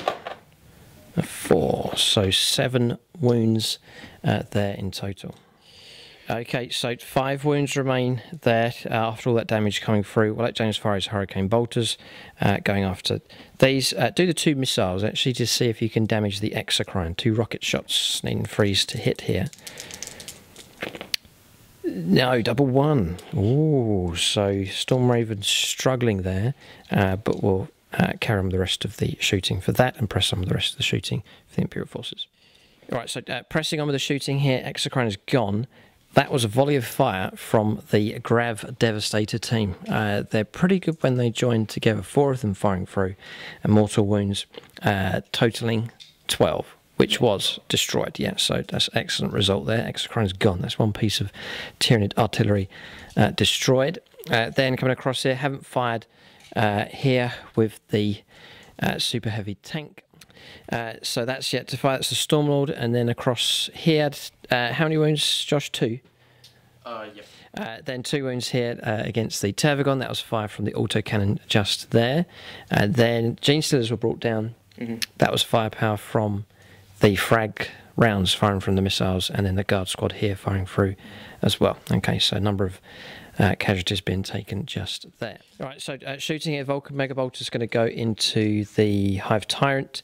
2 las cannons going to go into the Tervagon. Heavy bolter firepower is going to combine and then go after the Gene Stealers. So that's the priority targets, to try and reduce these down as much as possible. So the Vulcan Megabolt. okay, so 4s to hit, 5s to hit. Moved. Heavy. Ah, right, okay. Okay, so then it's 5s to hit there, just with the having moved with the heavy weapon. So we're now looking for... yeah, no, just checking to see if we're toughness 7. Toughness 6, so it's 4s to wound, and that's a pretty good result there. Yeah, it's a 6 come through. It's AP minus 2, so 5 pluses. We saved 2 of them, and the damage is... It's dead. It's 2 damage. Oh, stratagem time. Saved. So he does remain alive. That was a good use of a stratagem there, but he's taken 6 wounds. Deadly damage there coming from the Vulcan Megabolter. So 2 wounds remaining. Not sure what else can shoot at him, but he's gravely wounded there. That is the Warlord under attack. 2 las cannon shots now. 5s to hit the Tervagon. 1 hit does come through. 3s to wound. Yes. I'll get a save here of a 6. No, it's D6 points of damage. 6, God, cracking result there. That has knocked that down to 6. Right, okay, yeah, so we've knocked that down to 4. We haven't removed the damage yet from the autocannon rounds that came through. So 4 left on the Tervagon. She's gravely wounded as well. So Tyranid monstrous creatures being damaged here by some pretty good firepower from the Imperial forces. So heavy bolters now combined. There's 1, 2, 3 twin heavy bolters. So lots of shots coming in against the Gene Stealers, even 5s. So despite the low ballistic skill, the damage has been excellent here from this super heavy. 3s to wound. Not this time though, look at that. 5 2s and a 1, so no damage at all against the Gene Stealers. Stubbers though, 2 heavy stubbers. 5s. 1 hit. 4s for a wound. Or 2 hits. No wounds coming through. Okay, so that's the shooting resolve there from the super heavy tank. Alright, so next bit of shooting here, the command tank is going to fire at this Carnifex here. I'm going to try and reduce him down. I'm going to use all of the weaponry to fire dead ahead. So las cannon will need a 4. Yep. 6, nice hit here, good dice rolling. He's been to dice rolling school, scored an A+. So 3 plus to wound. Oh! Stratagem. Oh wow, stratagem, okay. Last one. That's the last one here at this stage. Gets the 6, good rolling. So we need to copy and get a 6. We do. Block the shot. Okay, it's down to plasma rounds coming through. D6 shots with the turret weapon. 2 shots. A 5, that's 1 hit coming through. Strength 7. No wound. Okay, and then sponsons now. Any kind of damage here can come through. 3 shots. It's D3. Okay. So, yeah, 2 D3 shots that was. And 2 hits, very good. I'm going to roll up to wound now. 4. We'll check our toughness. I think it's higher for the Carnifex. We'll check. 6 has definitely wounded. Alright, so no, it's 2 wounds on the 4. That's fine. We save 1 of them, but 1 does come through. So 1 wound scored there. 7 remain on this Carnifex. Tough enough. Alright, so shooting here. James has got a twin las cannon. So remain stationary. He's going after the Morlock. Gets 1 hit. And fails to wound. Right, so Morlock survived that attack there. That's from here. Firing just there. Other twin laser cannons going to go after this Morlock as well. James really wants to get rid of that thing. Gets 1 hit. Be freeze for a wound. Stratagem there. No, he's not going to use a stratagem. So freeze to wound, yes. Now 6 plus. No, so D6 damage. Good roll. 5 wounds knocked down there, so 3 left here. Yeah, so 3 wounds remaining now on the Morlock. It's in big trouble. 2 more wounds here to save. This is Stormbolter fire coming from both of the Razorbacks. We saved both of those, so Morlock remains alive at the moment. Commissar fired and missed here with his pistol. So some automated systems here, a stack of 4 heavy bolters and another 4 firing across here and causing another wound there on the Morlock. That's the tower there. It's quadruple stacked up with heavy bolters, so he's getting 12 shots per side. The other shots firing down killed just 1. Gene's did it. It is 5s to hit with those, but they're firing pretty good range available on them. Laser cannon hit here from the Razorback, reduced the wounds down again. Whoa, just 2 remaining now on the Tyranids. It was a good hit there with 1 laser cannon round coming through and causing damage against that, so that beast is almost destroyed. Right, so debut shots here with the Primaris Marines, range 30 on their bolt rifles. Going to try and finish off the Morlock here. So Josh is going to roll up for these. Freeze. The captain, reroll once. Still missed. 5s to wound. Just the 1 round. A save drops to a 4+. Saved. Okay, so bolt rifle rounds not bringing it down. 2 wounds defiantly there still. Auto bolt rifle, this is from the Lieutenant. 2 shots just about within range of the Morlock here. Gets 1 hit. 5s to wound here, just the 1 hit comes through. Does get a wound. Well done, Lieutenant. Save it. Saved on a 6. So still the Morlock remains alive here. Okay, Signs of Gilliman card has been played. And it's let James shoot here with this combat squad yet that withdrew from combat. James has got his hit, got his wound. It's -4. It's a melter round that's come through. 2+ to kill this thing.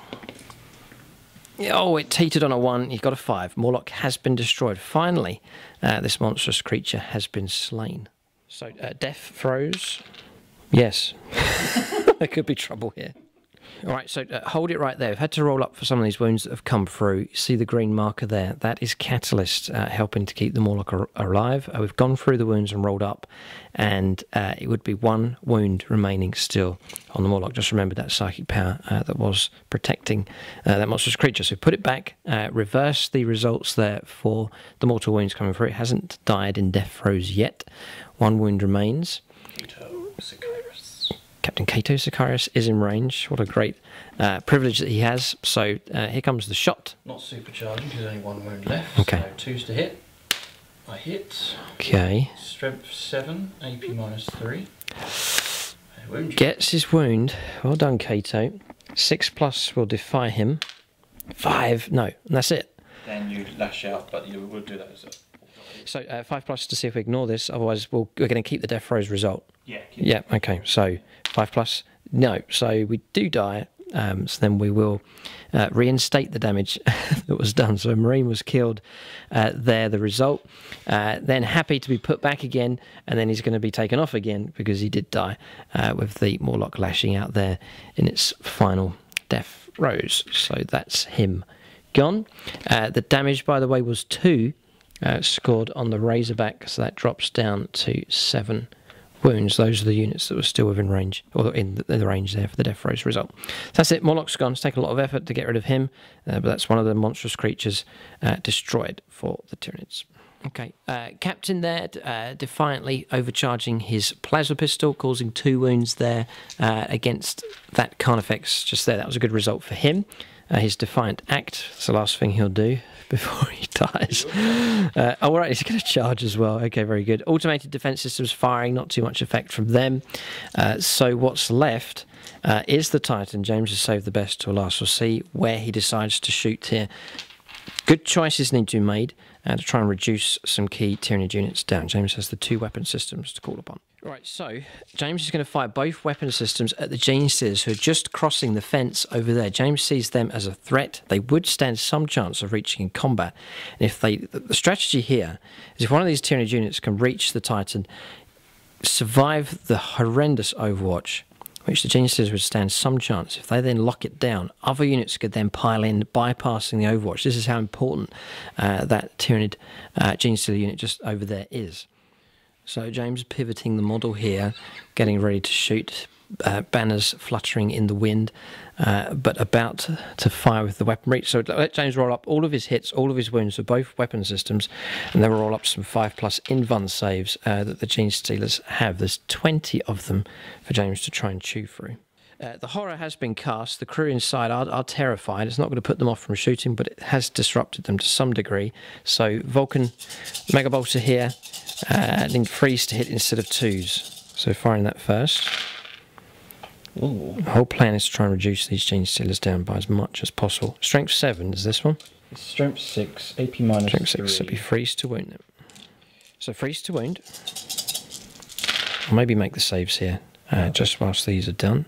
Very good rolls there for wounding.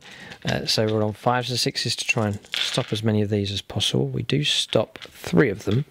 So 7 Gene Stealers in total have been brought down. 13 left. So 4d6 shots now with the Inferno gun. Inferno gun. Okay.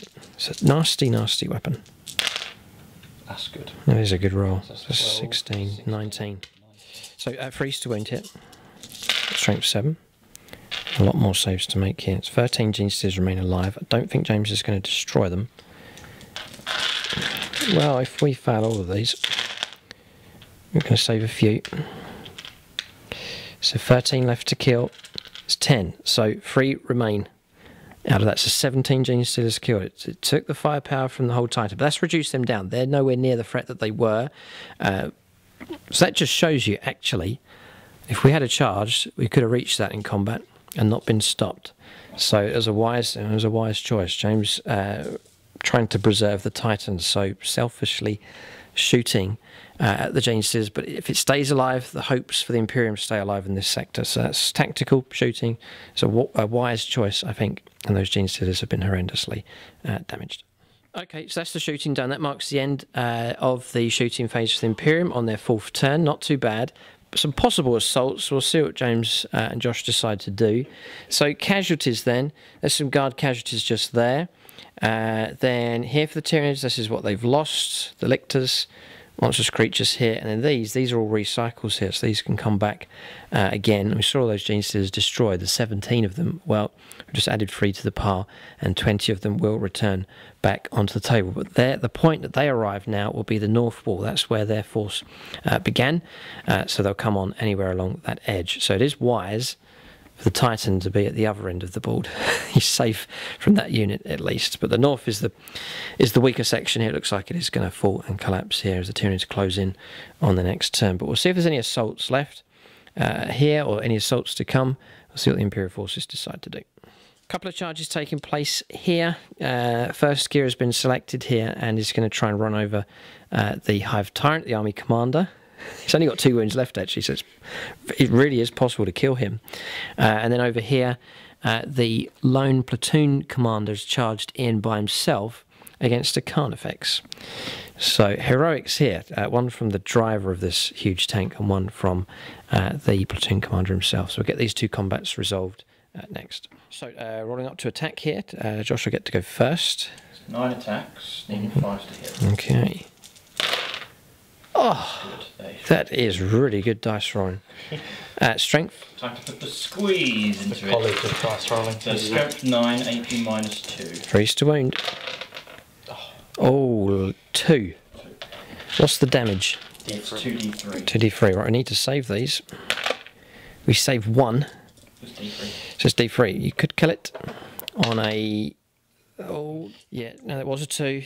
Just playing the whole facing the dice. It was leaning over, but it is a 2. So that is just 1 wound caused. 1 wound remains. We'll get to fight. And then, Josh, you've got your lone platoon commander to fight as well. He will get to go first.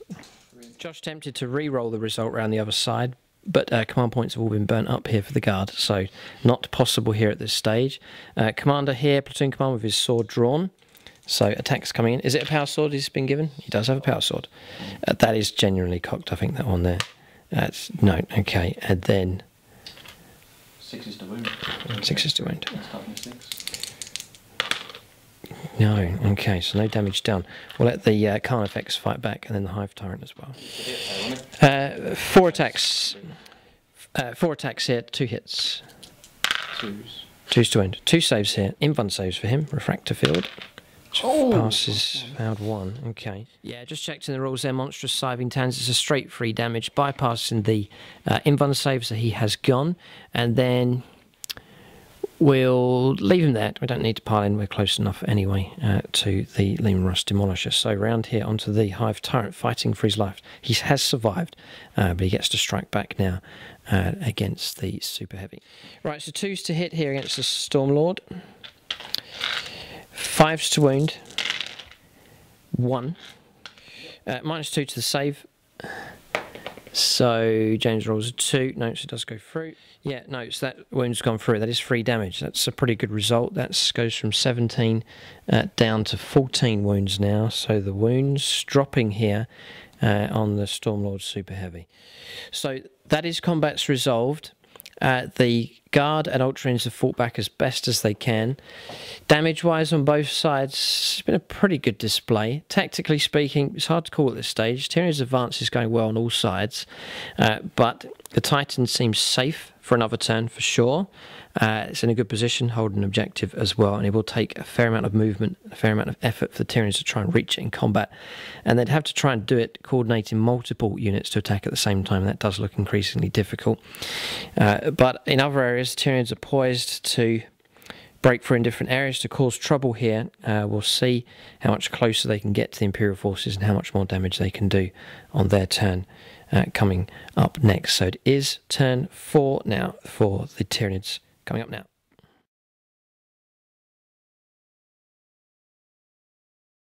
Alright, so movement here for the Tyranids. Quite an epic scene before us here on turn 4 as they tighten their grip on this sector. You can see all of the models closing in, guardsmen and marines looking quite thin on the ground here. So Terran effects, 2 wounds left. It's moved forwards 4 inches slowly but surely.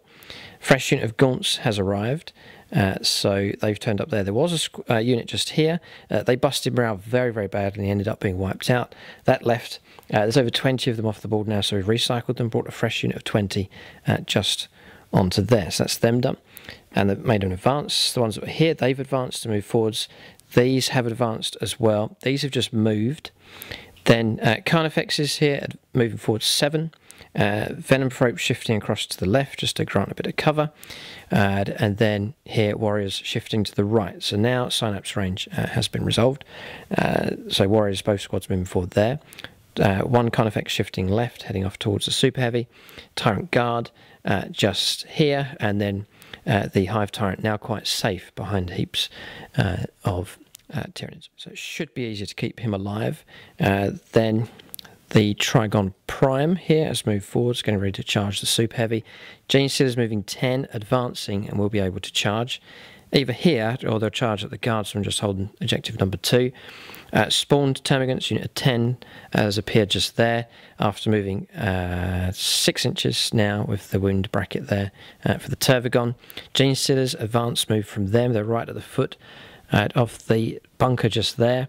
A 10-inch advance move made here with this Trigon Prime, or regular Trigon, this one, and that was here, so it's a bit out of the picture at the moment. It's moving as quick as it can. Then Tyranid Warriors up on top of the bunker here, getting ready to charge as well. So Commodore Arcane and Lieutenant Colonel Chard in a bit of trouble here. Carnifex as well, breaching the bunkers, or 2 of them actually have climbed up there.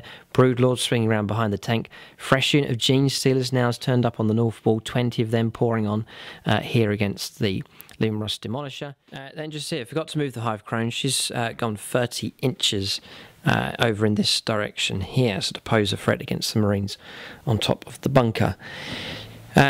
Then another Carnifex bearing down on that Russ as well. So it does look in trouble. Venom Thrope making an advanced move, just keeping up with the advancing Tyranid force. Then we'll cover the movement round on the eastern wall. Then here Carnifex moving up on top of the bunker as well. So there's multiple monstrous creatures on top here now. And then Horgaunts, loads of them shifting across in this direction. The 5 Carnifexes continue their advance, threatening the Leman Russ. Continuing on with the combat there against the anti-aircraft gun with the Ravenous. And then these Gaunts moving up, Horgaunts moving up also. and then Tyranid Warriors on the move here with the Venom Rope as well.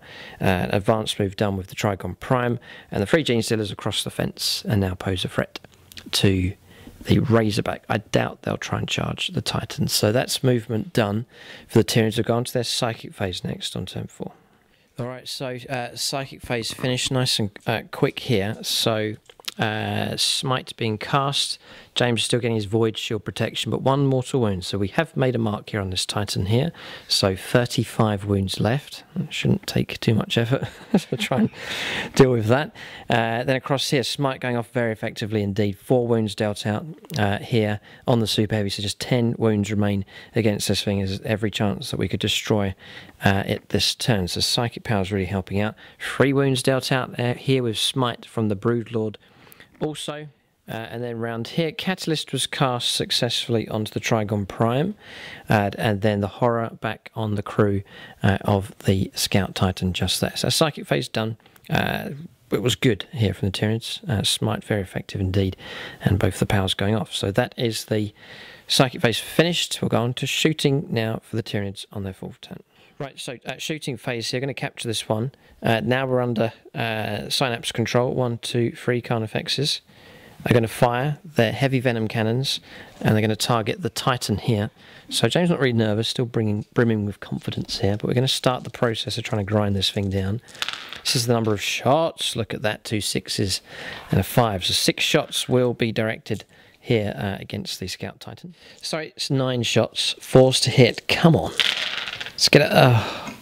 Not quite so good. Well, it's 4 hits there. It looks worse than it is.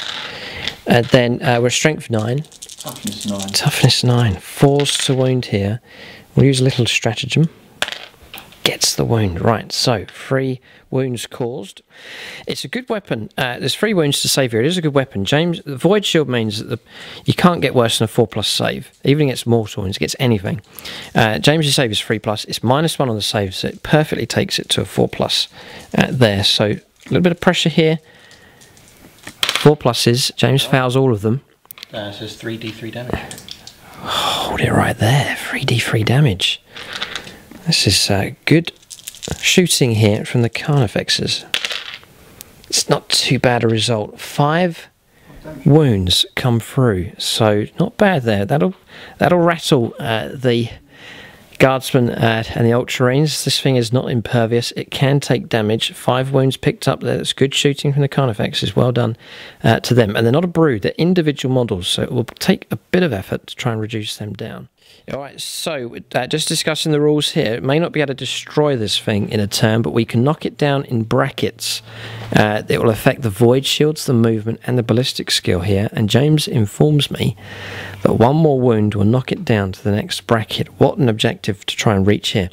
The Void Shields will then become 5+, and the damage will become more and more significant there as the hits come in. So that's really important to try and do that. So we fired the Carnifexes.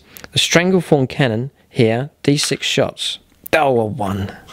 That's a tragic shame. 3s for a hit. 1 again. Oh, plagued by 1s. So Hive Tyrant fouls. We'll look around to see if anything else can shoot at the Titan here. Alright, so Winged Hive Tyrant's going to fire here. He's right at the foot of the Titan, so he needs 3s, and we have rolled 3 1s, 2 2s, and a 3. We do not get a wound, so failing here seems a simple wound to cause, but struggling at the moment. Tentaclids and the Draw Cannon. Tentaclids have failed to get their hits. D6 shots here with the Draw Cannon. We do get 6 shots. No, not 6 shots. We do get 6 hits come through. 5s to wound with these. We get 1. It's -1, so a 4+ save here. If James fouls this, the bracket will drop. It will help the Tyranids out a great degree. So 4+.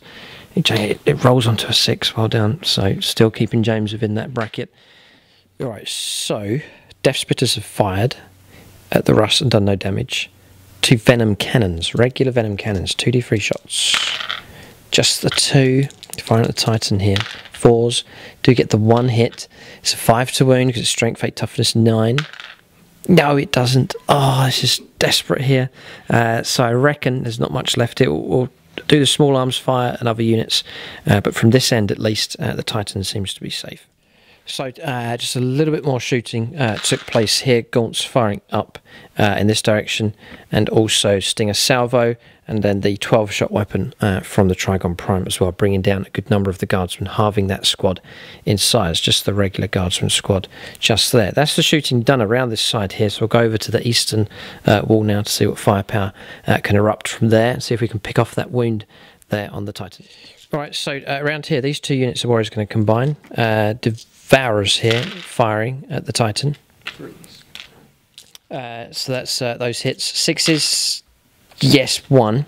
So a 3+ save here. So on a 1 or a 2, that will be the point that we need to drop that Titan down in its bracket.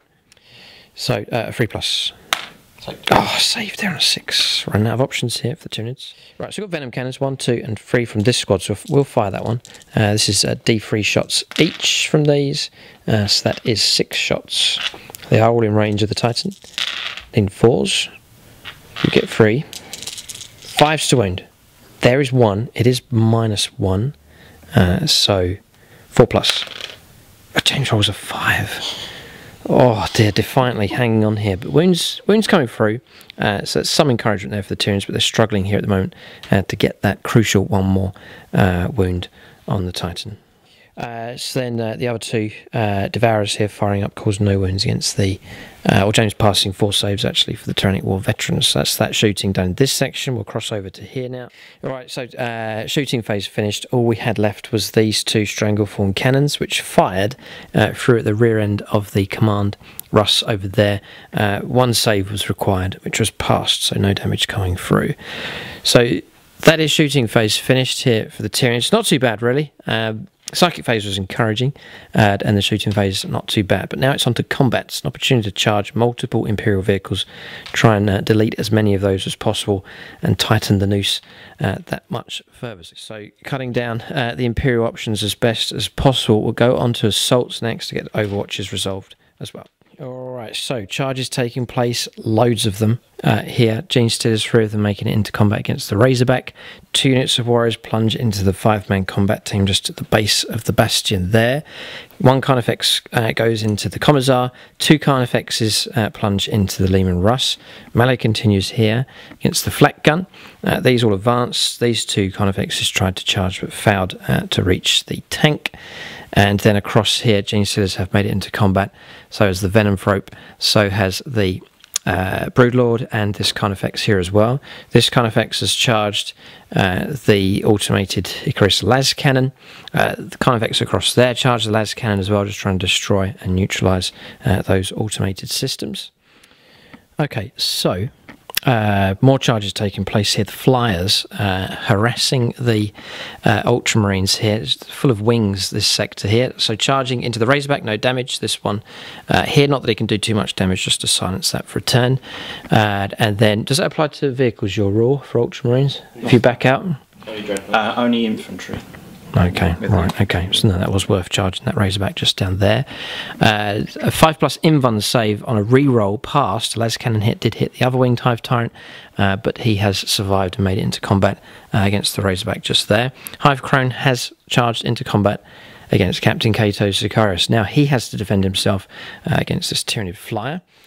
Then here we tried to charge and failed, just a few inches short of this Carnifex, but across here this Carnifex has made it in, so have the Hive Guard, but they took damage. They were the ones that charged in first and received the Overwatch, 1 of them killed by Las Cannon, 2 other wounds coming through.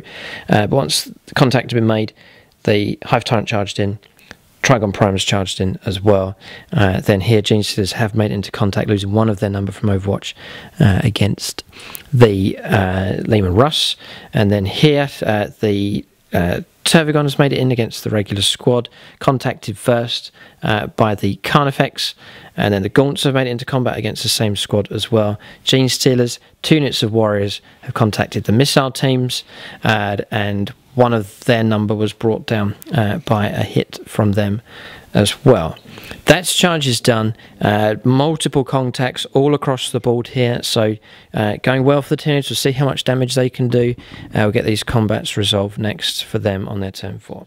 So we'll capture this combat here as Kato tries to defend himself here against a Hive Crone armed with a Wicked Spur. 4+ with this one. Oh, it teetered on a 6. It's a 3, so he's failed. But then 3 regular attacks here with Scything Wings. So just the 1 hit coming through. It'll be 3s. Yes, 3s to wound. Failed. So no damage coming through from the Hive Crone. Disappointing. James will get to fight back at another point. Right, so combat's taking place here. It's an utter slaughter here at the bunker. Tank destroyed, didn't erupt with a detonation, and then consolidation moves being done by the Tyranids there, wiping out the guard squad along here, destroying them. Missile teams being wiped out as well, and various consolidations taking place. Command squad remaining alive, but contacted with those follow-up moves there by the Gaunts. Turvagon and one of the Carnifexes here has now contacted the Lord Commissar Kane himself. Automated gun systems destroyed as well and being bypassed by the 2 Carnifexes that have destroyed them. We've just resolved combat here. A devastating attack from the Trigon Prime. Got 3 penetrating hits, failed to save, 3d6 damage, got 9 in total, 1 wound left. The Hive Tyrants just picked up that 1 wound. So we have seen this Super Heavy destroyed. Josh rolled, got a 6, so it has detonated. The range was 2d6, which is 6 inches, was rolled up with a 5 and a 1. So we're just resolving mortal wounds that are dealt out here. I think there's a fair bit of damage going to come against the... Oh, no. Oh no, dead. He dies. Oh no, we don't necessarily. We if a wound comes through, there's 5 pluses to ignore it as well. But yes, so yes, Hive Guard. Look at this. So we'll work that out. He may not die, but there's a horrendous explosions taking place here. We'll get some resolutions done. Wounds came back against the Trigon Prime was 7. He's dropped to 4. We'll get the others resolved. All right, so resolved here. Model removed from play in just little bits left. It was a horrendous explosion. 2, yeah, rolled a 6 here. So 2 warriors killed there. A warrior killed here and 2 wounds. So 5 rolled for them. 4 Gaunts killed. Some wounds knocked down on the Carnifex as well. It's down to 4. A 6 rolled here. So 4 wounds left on the Rust. Took some heavy damage. My Genesteers all lined up to fight. They were blown away by the explosion as well. Just 2 of them left. Turvagon took some wounds, down to 5. Gaunts took some wounds. The command squad here wiped out. They're gone. And then across here we saw that wound take place. A couple of Genesteers killed as well. They were just in range also. So a devastating explosion here has taken place as the Tyranids have detonated this super heavy tank. But that is the end of the Stormlord there. It has been destroyed. So we'll press on here the rest of the combats here for the Tyranids. It's a good result, but at what a cost. Tons of mortal wounds dealt out there. It's because it was not D3 mortal wounds, but D6, and then Josh rolling up some excellent 6s and 5s there, so horrendous damage coming through. That's that done. We'll get some more combat results next. Yeah, and then hold it right there. I was reporting on units that have been wounded, and then forgot about the units that have been destroyed. The Hive Guard were wiped out completely, and then with no protection and 1 wound remaining, the Hive Tyrant, the army commander, has been slain as well. So utter devastating damage. Warlord point picked up as well. The Warlord has been slain. The Tyranids will press on. They've still got some Synapse units there. But that has been a deadly blow there. Yes, the Super Heavy's been killed, but a lot of Tyranids have perished there in the deadly explosion. So, pressing on the rest of the combats here, Genestealers causing another wound, so 3 wounds left here on the Rust, no damage in return. Then, combats over here, we've seen the resolution there between the Crone and Sicarius. Across here, 1 wound caused with this Winged Hive Tyrant charging in. Then around the other side, Genestealers causing a wound on this Razorback as well. Then here, a couple of wounds caused on this Razorback. That was from that Winged Hive Tyrant charging in. 1 Marine killed and 1 wound returned against the Warriors just there as they fought against the Marines in the bunker. And then here, Carnifex is disappointing with them. 2 mortal wounds dealt out with Living Battering Ram, and then horrendous rolls to hit, needing 4s and just didn't roll well enough. And then the wound that came through rolled a 1, so didn't wound.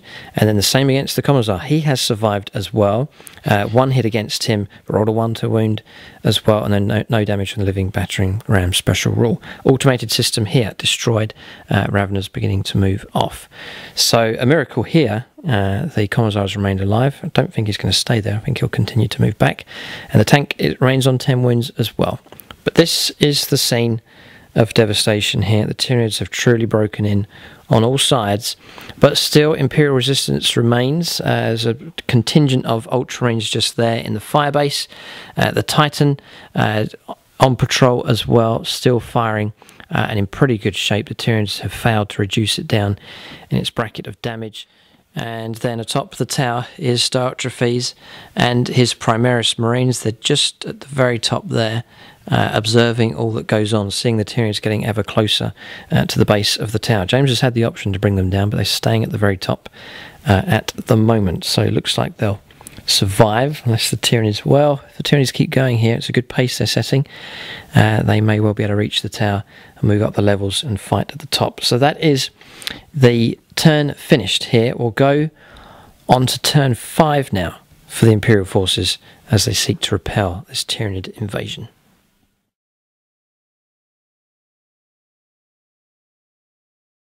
So we're on to turn 5 here. It's good progress here in this game. It's been an epic encounter. It's everything we wanted for this battle. Wanted the Tyranids up close and a desperate fight going on. Wanted to see a slaughter as well, really, to be honest. That's what we have witnessed here. Tyranids on the rampage, bursting through one unit and one defence after the next. Closing in, you can see the noose tightening around the Ultramarine position here. Will the Titan be damaged any further or contacted in combat? We'll have to see, but the Imperial forces have their chance now to deal out some damage and make an impact in the game. So we reckon, well, there's danger on every side. I reckon the larger bunker here is lost apart from the tower, but looks like the whole bunker system here has been completely overrun here by the Tyranids. Now, can either of these flanks be held? Looking stronger here, but Tyranids have a lot of stuff ready to move up, and their shooting power hasn't been too bad either from those Carnifexes, and even the Venom Cannons there on the Warriors proving helpful as well. Haven't been doing much morale for the Tyranids. With Synapses all ignored, so Tyranid morale's held very well in the game so far.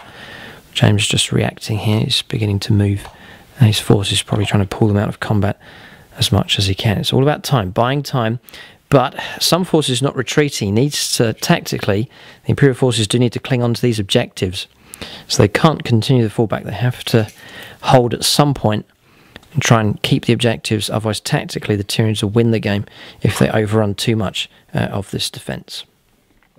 Alright, so movement here for the Imperial forces.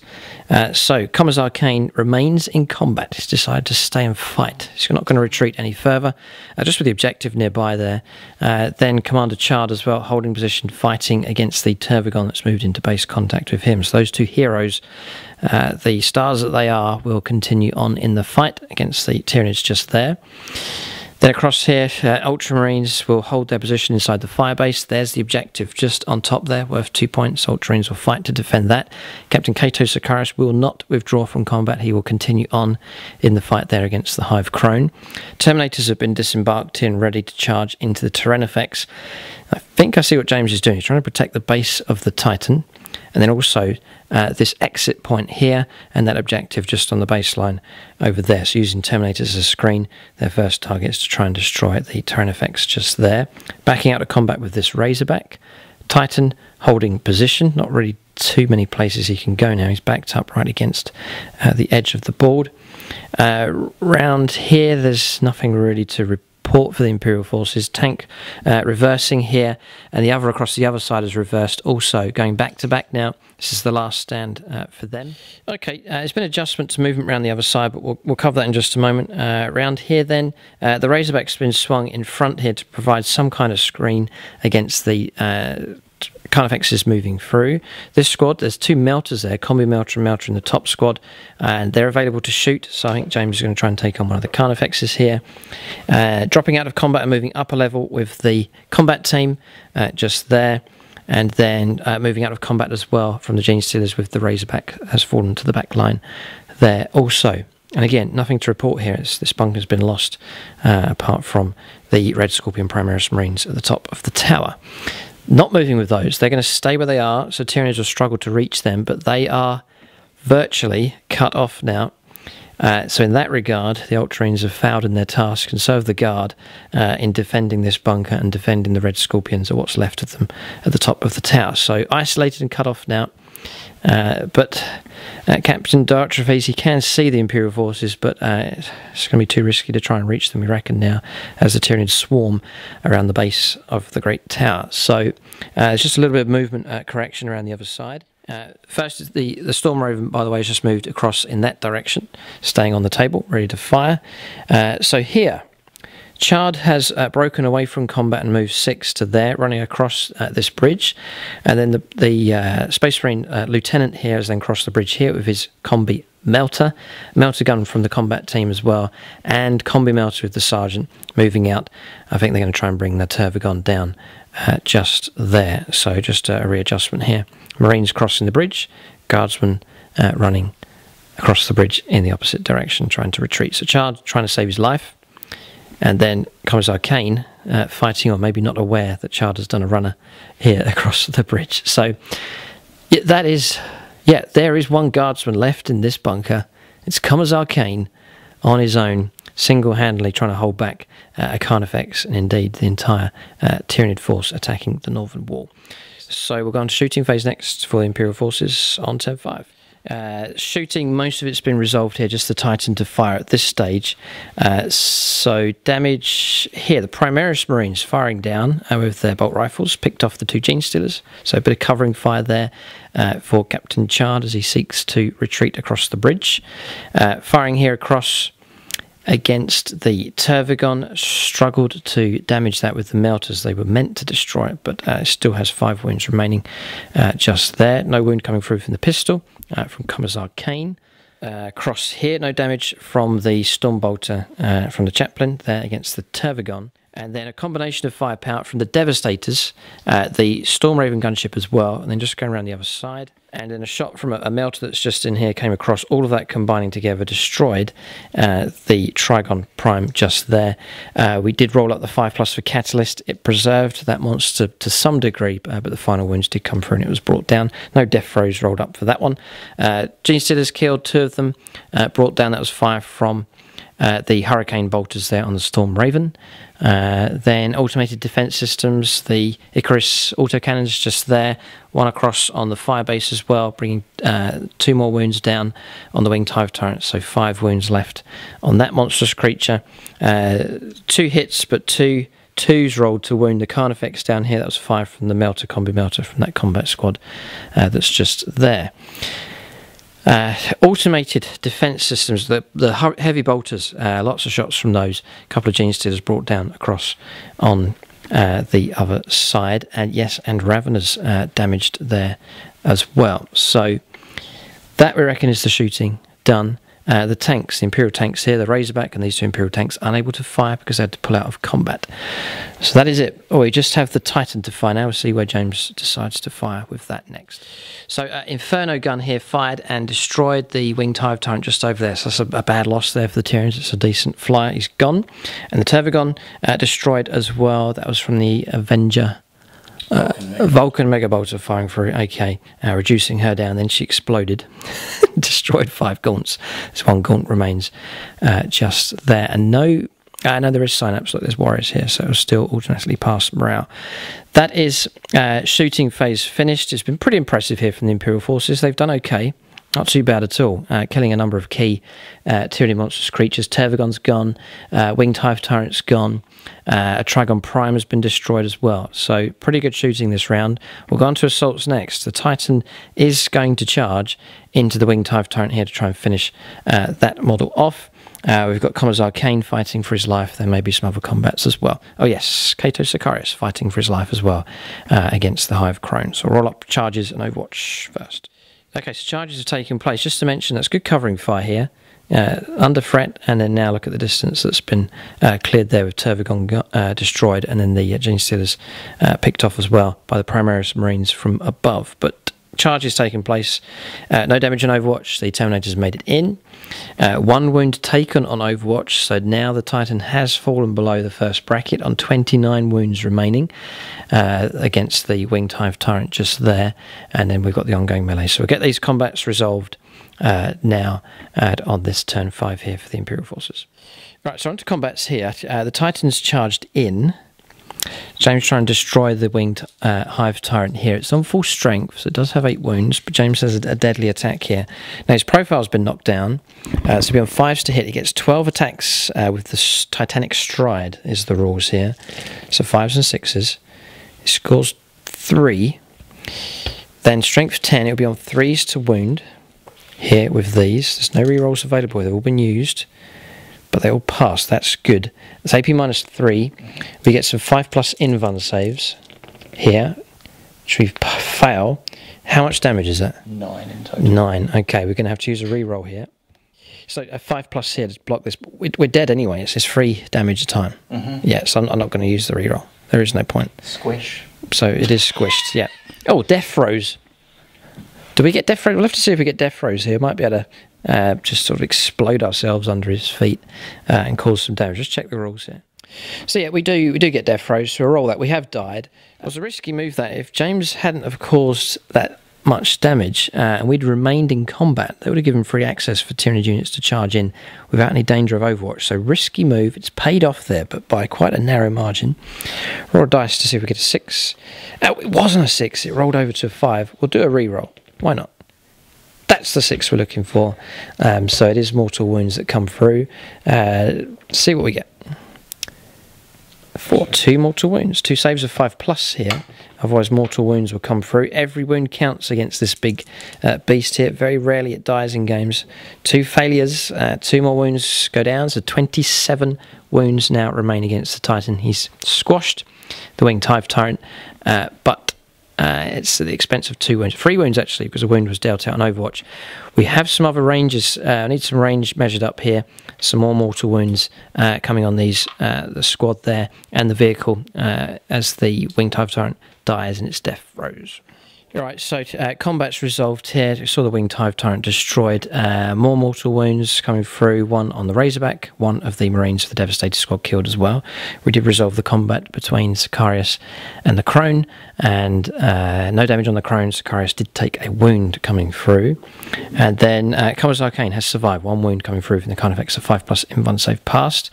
And then he scored 2 6s to wound with the Power Sword, knocking the wounds down the Carnifex by 2, so 4 wounds remaining.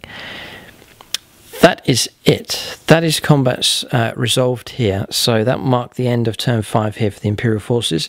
Tyranids will get their turn 5, and then we'll have to roll up to see if the game continues here with random game length. It doesn't usually happen in Apocalypse that we get to the end of turn 5, but that's what looks like it's going to happen here. So we'll go on to the 5th, possibly final turn now for the Tyranids.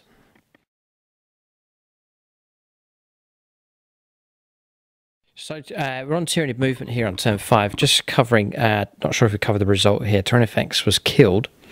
James reduced the wounds down on that. Then Death Throes was rolled again with a number of results this game. So D3 wounds being dealt out there. 3 wounds being dealt out against the Terminators, so 1 of them killed and a wound taken. And then 3 wounds coming through against the Chaplain as well. So devastating result there. They have slain that beast, but it's come at quite a bad cost there for the Terminators and the Chaplain as well. But we'll let the Tyranids continue on with their movement. You can see them advancing here, getting up, well, very close to the bunker here, and loads of gaunts pouring onto the board as well. Alright, so we've seen the movement here. A fresh unit of gaunts coming on from the edge, replenished back to 20. This unit advancing here, just continuing the advance. The 2 units here pushing forward, just a whole sea of red here, continues its advance. It's been pretty successful here for the Tyranids. The steady advance from the gaunts, and then the Carnifex is able to shoot and move at the same time. So they're moving up to shoot again, potentially charge the firebase here. 1, 2, and 3 of them just here, that one with 4 wounds remaining. Warriors here moving up, Venom Throat moving up as well. A damaged unit of gaunts pushing up here. Gene Stealers advancing, they'll get to charge as well. So nice quick movement from them as they scuttle towards Captain Chard as he seeks to run away, and the Lieutenant for the Marines who's crossed halfway across the bridge just there. Trigon's moved up here, 7 inches for that one, can charge. We've done a advanced move with this Trigon. It was in the corner. We've tried to get it up as quick as possible over here. Tyranids Warriors on the move, just bypassing Commissar Kane as he fights on in combat, holding up that Carnifex that's just there with 6 wounds remaining. This Carnifex has moved. Warriors have moved. There's 2 Broodlords down there as well. They've advanced nice and quick, keeping up with the advance. Then Gene Stealer's moving up there as well. Venom Thrope just hanging at the back to hold the objective and provide cover. Melee continues with the Crone and Captain Cato Sicarius. Then around the other side, you can see the continued advance, the Gaunts just flooding through the bunker system now with no resistance against them. It's up to there. These 2 Carnifexes have advanced. They'll not be able to charge. These ones have moved. 1 up to here, 2 to here. The other 2 going 7, swinging around the bunker in this direction. They have shooting weapons that will be able to see the Titan and other targets as well. Gaunts moving up here. Raveners moving down quickly, 8 inches for them, down into the bunker. Going to try and clear this bunker out as best as we can. Gaunts beginning to clamber up the side of the bastion. And then Warriors moving through. Venom Thrope just to their left. 1 Gene Stealer trying to reach the objective on the other side of that Razorback, but can't get through the gap. And then here, Warriors, 2 units of 3, have breached the defences. They're now in the centre courtyard here. This is the last area of defence for the Guard and the Marines just there. So Tyranids, the Noose Titans, once again here on their 5th turn. We'll go on to Psychic Phase next for the Tyranids on turn 5. Alright, so Smite has gone off, reducing the wounds on this already damaged Leman Russ. There's just 1 wound remaining on that one there that's pulled back. And then Catalyst cast on the Crone there, so that is going to be 5 pluses to ignore wounds and mortal wounds that come through. That's Psychic Phase done, so straight on to shooting now for the Tyranids on turn 5. So D3 shots here, going to fire all 3 of these Carnifexes. So 6 shots. We'll roll. No, we'll keep it at that. 4s to hit. 4s to wound. 1 wound comes through. So a save here of 4 plus. No, so that's D3 wounds. A 4, we'll keep that. That's good. So another 2 wounds there, down to 24 wounds remaining on the Titan. So 24 wounds remain. The next bracket to bring this thing down is 22. So that's doable. 2 more wounds required, and the Titan will drop another stat line. So that's doable there for the Tyranids. We'll press on with their shooting here. So Carnifexes have erupted in fire, just gradually knocking wounds down. Tyranids trying to find any means that they can to reduce the wounds on this thing. We've got plenty of shooting here to do. Venom cannons, we'll do those too. So D3 shots, 6 shots firing at the Titan. 4s. It's good. 5s to wound, no strength 8, but it's toughness 9. Nothing. 3 4s there. Tragic shame. That toughness there protecting the Titan. So Stranglethorn cannons, that's the Carnifexes across the other side. 8 shots. James will get +1 cover. He's 50% obscure, just trying to fire around the side of the bunker. So 4s. And then 5s. There's a wound. It's minus. We'll check the minus here on the. Okay, so it's -1. James gets +1. So he'll roll up his save here across the other side, and he scores a 2. So the damage goes through. That's 2 damage on a Stranglethorn cannon. That takes James down to the next bracket. So 22 wounds remain here. The Titan's suffering a bit here from Tyranid firepower, just gradually knocking it down. It's descended down a bracket in damage. So a bit of smoke starts to billow here from the Titan. It's still functional, but it is taking damage here. 22 wounds remain. We'll let the rest of the Tyranid forces. Not much else really the Tyranids have. Ah, yes, there is. There's Stranglethorn cannons around there. Or not Stranglethorn cannons, Venom cannons available as well. So we'll press on the rest of the Tyranid shooting. There is some other weapons that could cause damage here against the Titan, but we will resolve the rest of the shooting here for the Tyranids on their 5th turn. Right, so rest of the shooting done. On 21 wounds now with the Titan. That was venom cannons firing. We've done those ones, 3 of them firing in total from Warriors just through there. Gaunts firing through, loads of shots coming through, James passing loads of 2+ saves, but 1 Terminator and 1 wound remaining was brought down just there. A couple of 1s being rolled here, James getting 2 up save for being in the bunker, but a couple of Marines lost from the Devastator squad just there. And that is about it. Some wounds came through against the Tyranids war veterans, death spitters being used, or devourers being used against them, but no damage being caused. So that's shooting done. Quite limited now, a fair bit for the Tyranids. They've lost some of their heavy artillery. Carnifex is doing quite well. Venom cannons helping out, but that is shooting finished. We'll go on to assaults next. Tyranids lined up once again to charge multiple targets. Right, so charges taking place. You can see a whole host of combats here as the battle reaches its climax. So the chaplain's been surrounded by a unit of Gaunts. 2 other units of Gaunts have charged in against the Terminators. Just the chance to go first and try and bring them down. Carnifex here is smashed into the Razorback. Gaunts have charged into the Devastator squad. Then failed to get a charge off with this Carnifex here. Warriors have made it in against this combat team. Gaunts have made it in. The Carnifex just here has made it in as well. Gene Stealers have made contact with Captain Chard, and Lieutenant Safe here at the moment. He's not been contacted. The Carnifex here has contacted the combat team just there. Failed to get charges off here with the Trigon Prime. 2 Warriors have swung round and have charged into Commissar Kane. The Carnifex here up and overcharged into the Liam Russ on a very good roll. Then other charges, the 2 Carnifexes have contacted the combat team just there inside the Bastion. Around here, the Gaunts have made it in against the Marines at the top. Carnifex here and here has contacted the Razorback. Carnifex here has contacted the Liam Russ just there. And the Raveners have made it up into contact on a very good roll against the 2 combat team Marines just there. All damage from Overwatch has been resolved. We will go on to combat resolution next here on turn 5 for the Tyranids. Alright, so combat's resolved here. Terminators fighting away, a wound taken, but no further damage on them. Chaplain surviving, that 2+ armour holding here for the Terminators. They're still swamped. Good number of the Gaunts gone. We've resolved morale for them. They're out of synapse range, so a lot of casualties coming through, and then some very bad dice rolls for morale for all 3 of these. So each lost 4 Gaunts as well for their morale, but their numbers still maintaining there at the moment. Carnifex just causing some damage there against the Razorback. Melee continues on here. A couple of Gaunts slain. A couple of Marines brought down as well in total with those combats just there. And then over here we still have the combat to do with Captain Kato, Sicarius, and the Hive Chrome. We'll cover that in just a moment. Across here you can see that Captain Chard has been killed there by the Gene Stealers.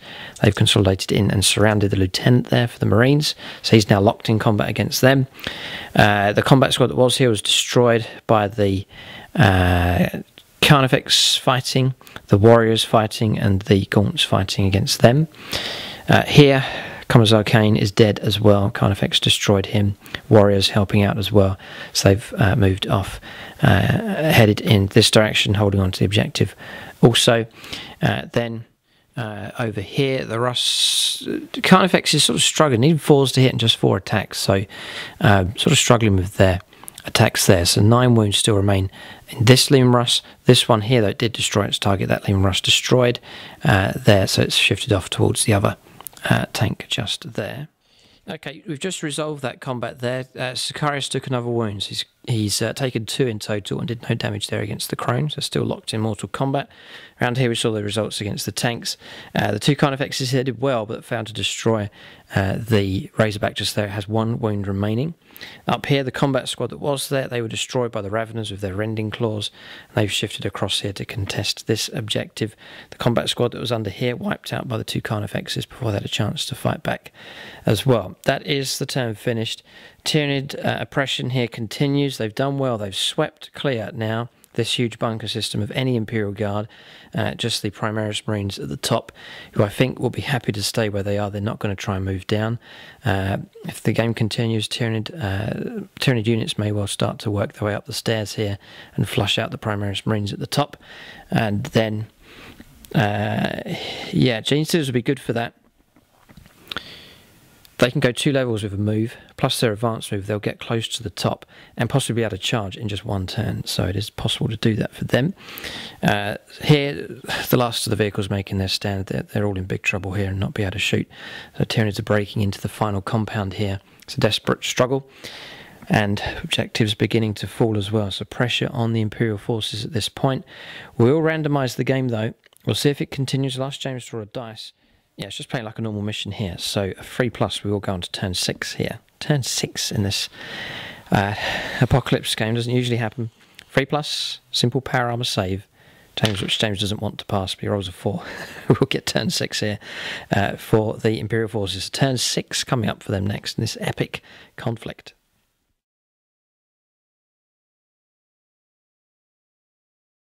Alright, so movement done here. Pretty quick actually for the Imperial forces. Bogged down in combat here. These Terminators are going to continue slashing away at these gaunts. Falling right back to the line here with the Titan to block off that objective. The Razorbacks had to stay where it is to deny that Gene Stealer from getting any closer, because 1 inch that Gene Stealer will then end up contesting that objective there. Pulled out of this combat though with this Razorback. This team has pulled out of combat. They're just 1 inch away now from the Tyranids getting ready to blast away at them. Sicarius has pulled out of combat. The Apocriphys fall back to help him in this desperate situation. And then here the banner as well has fallen back. So all disengaged from combat. Devastator squad perhaps lining up for one final volley here as the Tyranids close in. The Lieutenant is stuck. He can't move without passing closer than 1 inch. He's locked in. There's nowhere to escape for him, so he has to fight there in the middle of the bridge as he is against the Gene Stealers. The 2 vehicles have pulled back just to there, a slow move there from the 1 wound remaining Razorback, and in the Lim Rush just there, just trying to block the Tyranid monstrous creatures from moving too quickly through that courtyard. All seems lost here. Tyranid warriors bursting in from behind anyway, and then the Tyrannic war veterans around the other side. You can just see them on top of the bastion holding on to that objective desperately, but that objective may well be lost, and the Primaris Marines are going to remain where they are. You may see a fight there, possibly. It's doubtful, but it may well happen, and then the Storm Raven gunship has pivoted and moved. That is movement done. So we'll go on to shooting phase. Let James roll up for the Apocriphy here. He's going to try and heal. Nope. He fouls. There's no re-rolls. James has rolled a 2, so he fouls to patch up Captain Cato Sicarius. So that is the end of the movement phase. All right, so shooting phase coming up next for the Imperial forces on turn 6. So shooting phase resolved here. The last thing to fire was the Titan, the Vulcan Megabolter here, firing at this Carnifex, destroying it. Then the Inferno cannon. They're firing against the Carnifex just opposite over there on a good amount of wounds, but that was destroyed with ease. That's a horrendous amount of damage that weapon does. So that's that shooting resolved, and then stepping back, James firing down. It was grav fire actually, first of all, that reduced some wounds in that Carnifex, and then it ultimately was destroyed by the Titan. Number of gaunts being killed here by frag grenade and bolter fire. Carnifex being wounded here, being brought down to 5 wounds. That was the other 2 grav cannons firing down. Locked in combat here. Tanks couldn't fire. Storm Raven gunship reducing wounds on this Carnifex down to 6. Reducing... No, it wasn't. It was... That Carnifex there is just on 1 wound, and the one just over there is on 2 wounds. So damage coming through. They're still on the table, but they are seriously damaged there. That was firepower from the Storm Raven gunship. Automated defense systems, these heavy bolters from the tower, taking out a couple of the Gene Stealers just here. Then the Hive Chrome picked up a couple of wounds. That was from... What was picking up wounds on the Hive Chrome? The automated bolters there firing across. And also fire coming in from the Primaris Marines on top as well. They were in range with their bolt rifles. Firepower coming from the lieutenant as well, but no damage with his weapon. Then coming around here, we saw that the Carnifex was destroyed. That was firepower from the Titan. I don't think the Tyranids are going to reach it in this game. The Overwatch will kill them. Really shooting was the best hope. They've done pretty well reducing it down to 21, but if the game continues, it's not going to be enough shooting available here for the Tyranids, I don't think, to utterly destroy it, but it has been badly damaged here in this game. So then Hurricane Bolters fired here. There was a unit of Hormagaunts moving through. Combining that with the Heavy Bolter automated systems took a horrendous amount of casualties. We have done morale for them already, and they have been removed from play with a bad roll. So that whole unit of 20 disappearing from the board. So pretty good, really, considering how much has been lost here for the Imperial forces. All that's left for the Guard is 1 Russ on 9 wounds. Yeah, no, that is it. Everything's been wiped out entirely here. And for Ultramarines, they're looking thin on the ground as well. We'll go on to assault phase next for them. Yeah, so no fresh charges here. I don't blame the Ultramarines. They're just going to stand and await the final charge here, perhaps from the Tyranids. Lieutenant, though, will fight here against the Genestealers. Alright, so combat's resolved and morale as well. No damage at all. Gaunt struggling against Terminators. James hacking loads of them down, killed about 12. This unit here particularly rolled very badly for morale and lost a load more. It's just 2 of them left. So loads and loads of Gaunts being slain here by the Terminators, having a field day against them. So holding up this flank nicely. Here, though, the Lieutenant was slain, and then the Genestealers have then moved off across the bunker here. So desperate situation. The bunker could fall, so could objective number 1. That is, combat's finished. We'll go on to the 6th, possibly final turn here for the Tyranids coming up next.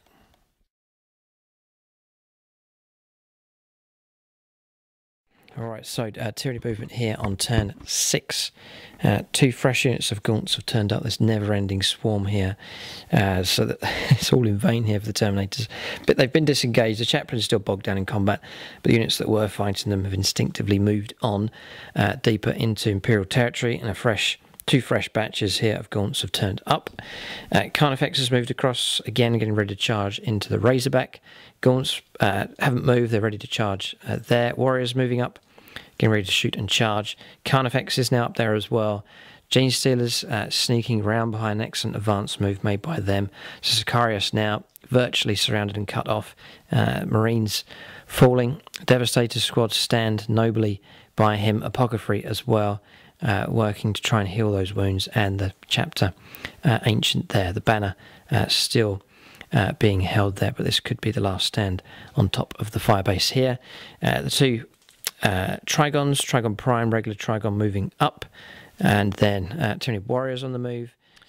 There is Broodlord has moved through an advance move. So Warriors here moving through as well, Gaunt hanging on to the objective. And then down here, Genestealers advance move made by them. This Carnifex here has turned its attention towards the building. It does have wounds. It's the Bastion rules that we're going to use, so 20 wounds to try and get through. So we'll see if we can assault it in close combat. Fresh unit of Genestealers here, but too late for them to get involved, but just representing the continuous tide of Tyranids that's pouring onto the board here. Their progress has been good. It's the last ditch attempt to try and repel them here as the last courtyard is overrun. Then these moving up, not too much that these Hormagaunts can do here. Carnifex getting ready to charge the building. We're just calculating the rules out here. It's very unlikely they're going to the Carnifex will do enough damage to bring this building down, but it may well be the only way that the you can't just go through the doors in this one. It's a sealed building. It has to be destroyed. The wounds have to be brought down, and then it becomes wrecked. So Carnifex is here pushing through. The last charge against these tanks, down to not many wounds left with them. Carnifex here preparing to charge the Tyranid War Veterans. Raveners ready to charge them as well. Gaunts moving through, 8 inches, preparing to charge the lone Commissar just there. Hive Crone has turned, ready to shoot, and then Warriors moving through as well. They're let loose with their guns to try and take more wounds off of the Titan. That is movement done for the Tyranids. That is the situation here. The compound completely compromised now, with Tyranids moving in from every direction and set to cause even more destruction and mayhem. And all of this happening beneath the watchful eye there of Diotrophes, captain of the Red Scorpions, just there. But that is movement done. We've gone to Psychic phase next for the Tyranids on turn 6.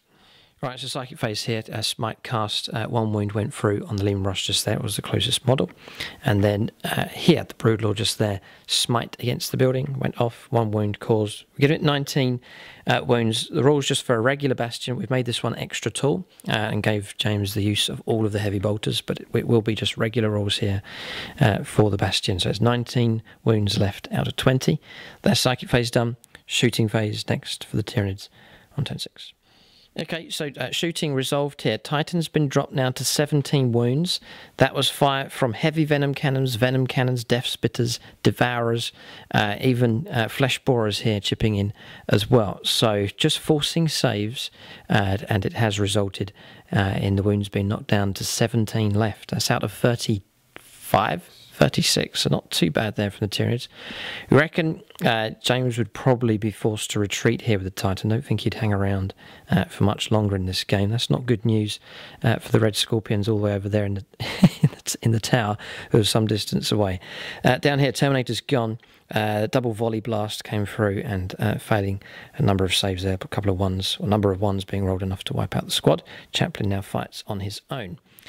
So that is shooting phase done. Even the weaponry there on the Raveners, they fired there. Death spitters through and caused a wound as well on the Titan. So all helping out there to reduce that down turn by turn. So we'll go on to combats next. Overwatch and charges to resolve next for the Tyranids as they close in for the kill. Possible chance to take on Captain Kato Sicarius and eliminate him. Right, so charges taking place here. Melee continues on with the Chaplain. Here the Warriors charged first. They took a wound. The las cannons missed, but the Stormbolters got a hit on the Warriors, charging the Razorback from behind. Then the Carnifex charged just there. Gaunts charged in here first, took a couple of wounds on Overwatch. And then the rest poured in. The Warriors just there. The Carnifex has made it in against the Devastator squad, and then a Broodlord has made it through.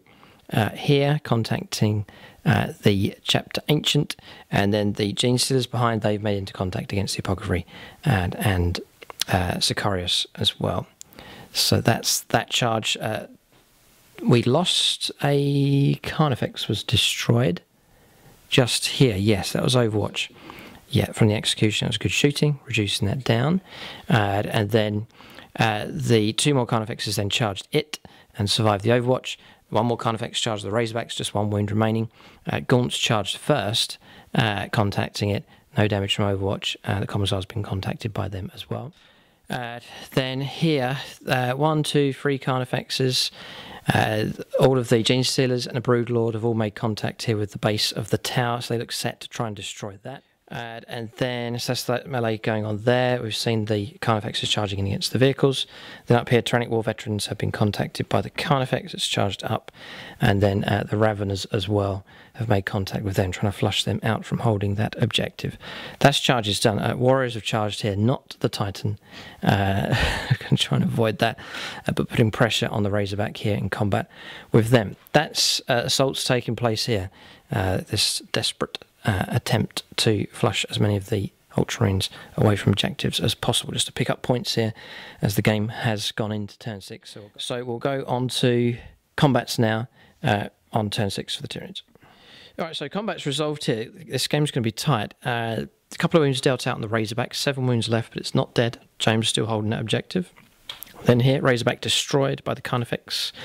Then here, expecting the wipeout, but the Devastators have doggedly hung on, so they're going to count as contesting that objective just there, objective number 1 right on top of the firebase. They fought on, bring down Gene Stealers they were targeting. Gene Stealers have been reduced down. The Chapter Ancient is dead. He was slain by the Broodlord with ease. The Apocryphary's taken a wound from a Gene Stealer. Sicarius has taken a wound. He dealt out a mortal wound and a regular wound as well to the Gene Stealers, so they've been knocked down. Just 4 of them left. Carnifex there knocked down and killed a couple of the Marines, but still 4 of them from that Devastator squad still alive. Then other combats, Imperial Guard, there is still a presence here. This Russ is still alive. It's on 6 wounds remaining.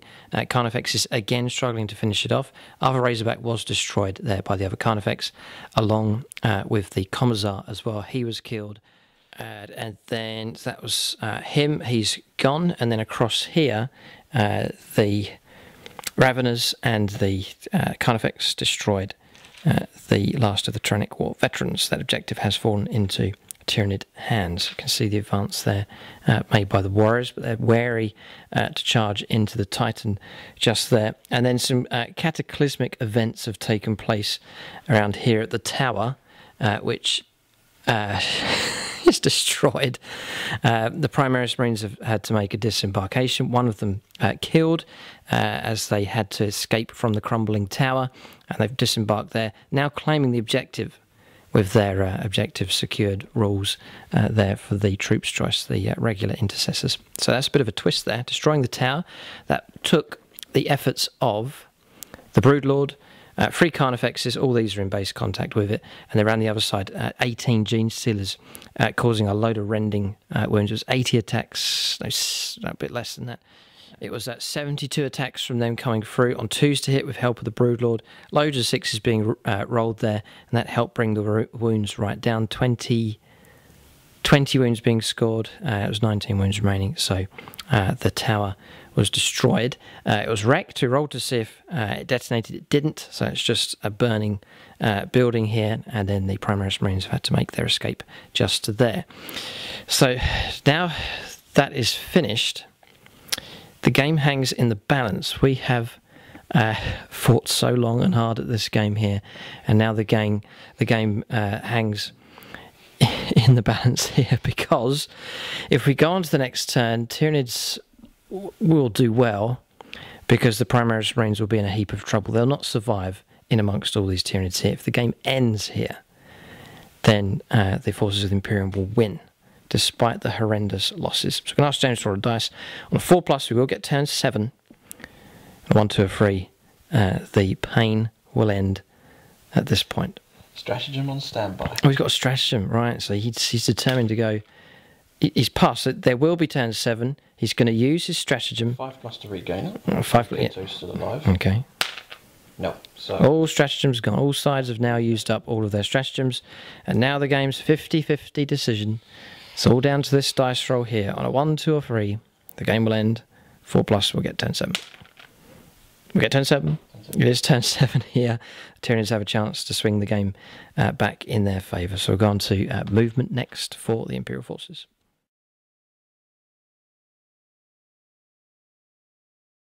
Alright, so movement done. Titan remaining where it is. Again, the Razorback can't pull out of combat. It's desperately trying to cling on to objective number 4. Then here, the Devastators can't pull out of combat. There's nowhere to go. Here they are surrounded. They've got to stay where they are in order to contest at least objective number 1. Captain Kato Sakaris is fighting away. Gene Stealer's behind him. Broodlord is in contact with him. He's within an inch. And then this Carnifex here within an inch of the Devastators.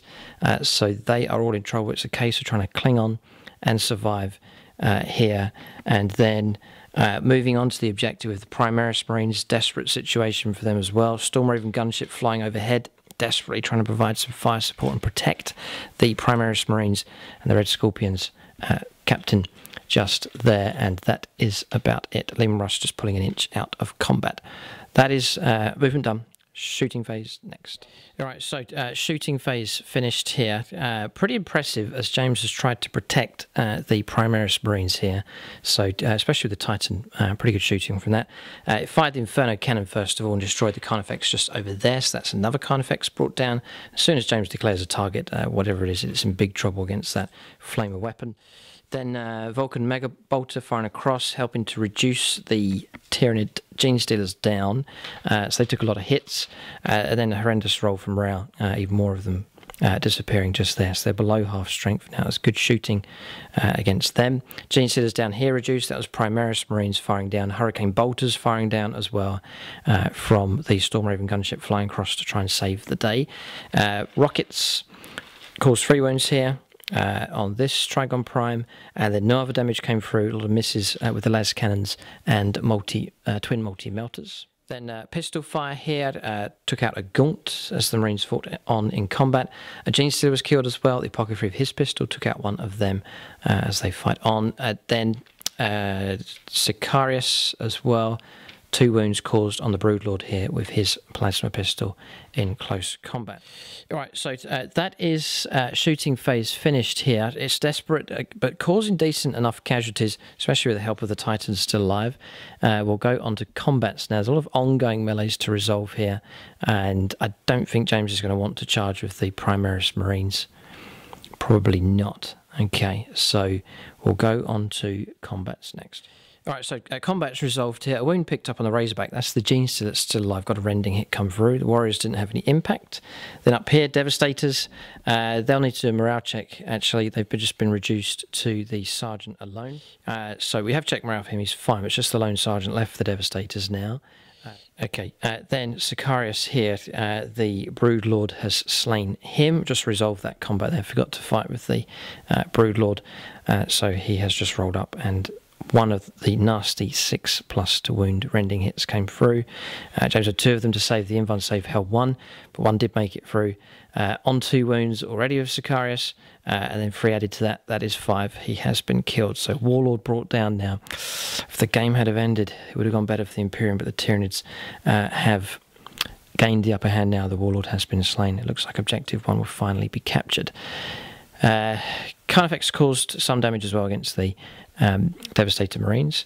Then that is about it for combat. Yes, and another bit of trouble here for the Imperium. The Titan charged in against 3 warriors down there.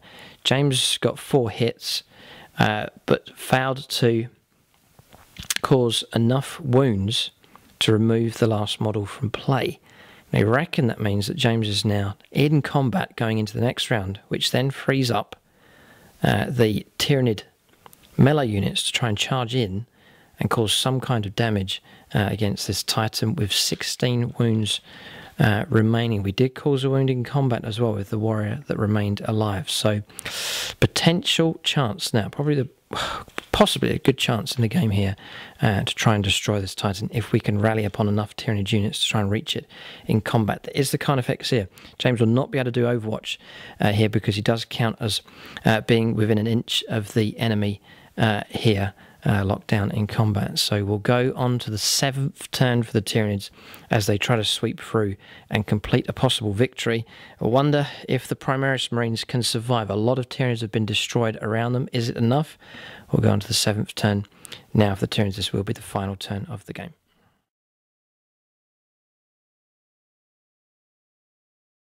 Alright, so movement for the Tyranids here. A chance to close in for the kill. We'll see if the Titan survives.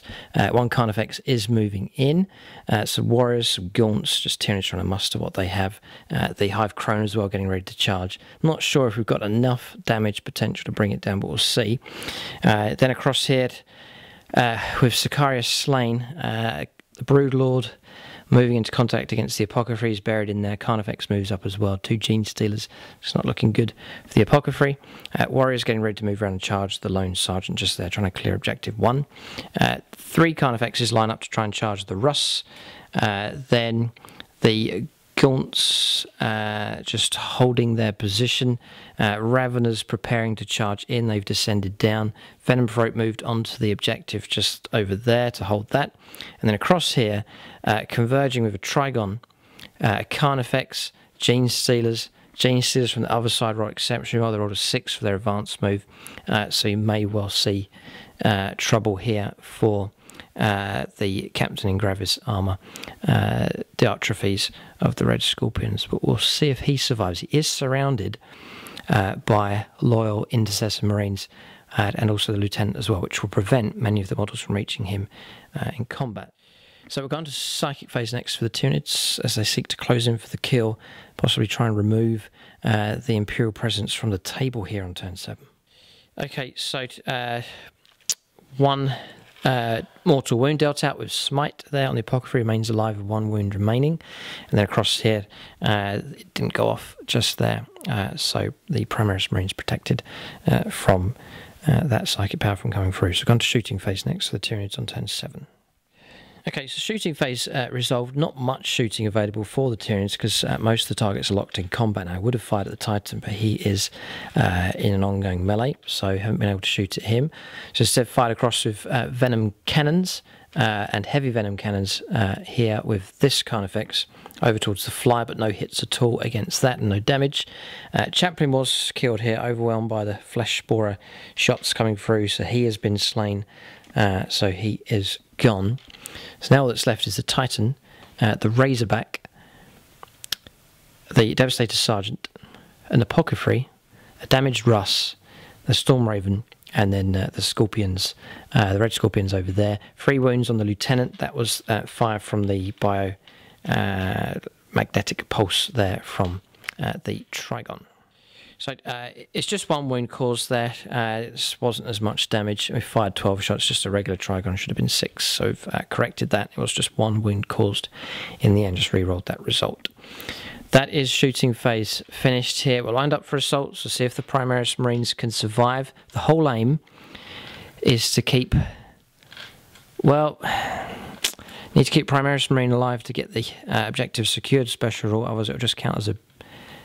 Oh, no, it's number of models, so we'll hold it. No, we're going to hold that objective, so it's just going to be too overwhelmed. Maybe just try and keep the captain alive. Keep Dartrophies alive, that'll be great. That'll be 3 points secured, if that is possible. You can see the combat just there. We reckon Dartrophies is well protected by the Primaris Marines. Yeah, so we'll not be able to charge him, but there's Geniuses coming up behind as well, so he's dangerous. Does have a 4-up invuln save, they're pretty tough. And then here, we'll see if we can reduce the wounds on the Titan, and then the ongoing melee's just there. So roll up some charges, and Overwatch next. So charges taking place. Raveners have made it into contact there with the Titan, so is the Hive Crone, the Warriors, and the Carnifex just there. Then across here, 4 Carnifexes now have reached the Liam Ross. That should be enough to finish it off. And then around here, charges have gone ahead. Just 1 Gene Stealer from here being killed. That was by the Captain in Gravis armour. So Carnifex couldn't get into combat, but one of them has. So Primaris Marines in total have been contacted by Gene Stealers, Broodlord, Carnifex, and then a second unit of Gene Stealers as well. It's looking grim there for the Red Scorpions. Alright, so combat's resolved here. A lot of Tyranid monstrous creatures suddenly disappeared. So we detonated the tank here, and it took out 1 Carnifex here with 1 wound left. It was just that one there. One there had 2 wounds. That was taken out as well. Wounds dealt out, 1 wound to that one, 2 wounds to that one. Then 2 Hormagaunts were killed, a Gene Stealer was killed, 2 Gaunts were killed, the Broodlord was killed, he had 2 wounds remaining, and a Carnifex just here was killed as well. So that 1 exploding tank destroyed about, 600 points worth of stuff with just 1 explosion. So another huge detonation takes place here. A number of tired, wounded Tyranid monstrous creatures collapse and give up their life just there. Sergeant survives here and will contest that. No, it's not contested, is it? It's number of models. He's not objective secured there. So that objective does fall into Tyranid hands. Because it's the most number of models within range now for 8th edition. Yeah, well, possibly the rules for Defenders of Humanity. We'll check that to see what that result is, but it is still within 3 inches. That's the lone sergeant just there. 1 wound picked up on the Razorback there, so it's down to 5 wounds remaining, but still remains alive. And in the total number of wounds left now on the Titan, it is still alive. It's on 12 wounds left. It's been an epic slog trying to reduce that down, but it does defiantly remain alive. Then the result that we were wondering what would happen, the captain here for the Red Scorpions is still alive. You can see him there on his own, there, having lost the Intercessor Marines. The lieutenant was slain as well by the sheer number of attacks coming through from the Genius Stealers, but he remains alive, passing a number of invuln saves and regular saves as well, but he has survived here to the end of the game, but it's just that Captain Diotrephes left alive. That is the turn finished, and that is the game finished here. An epic slog, an epic battle here. The Imperium has done battle with the Tyranids, and it has been a slaughter. Alright, so end of the game here. It's the end of turn 7. It's the longest apocalypse we've ever done. Just that the game has gone on here all day, and we've rolled up for the turns, and it's stretched into turn 7. We've just about managed to squeeze turn 7 in to a day's gaming here. So epic battle that's taken place. We'll get a score here. It looks like Tyranid victory. Because the game went on, they were able to capital on their advantage there and close in for the kill on so many Imperial units. They've destroyed the tower here. They've wiped out any Imperial presence apart from the captain in Gravis armour just over there, the Primaris captain. Destroyed all of the vehicles now, except one Razorback just there. A Devastator Sergeant is left. The Apothecary, by the way, was slain in combat, so he's gone.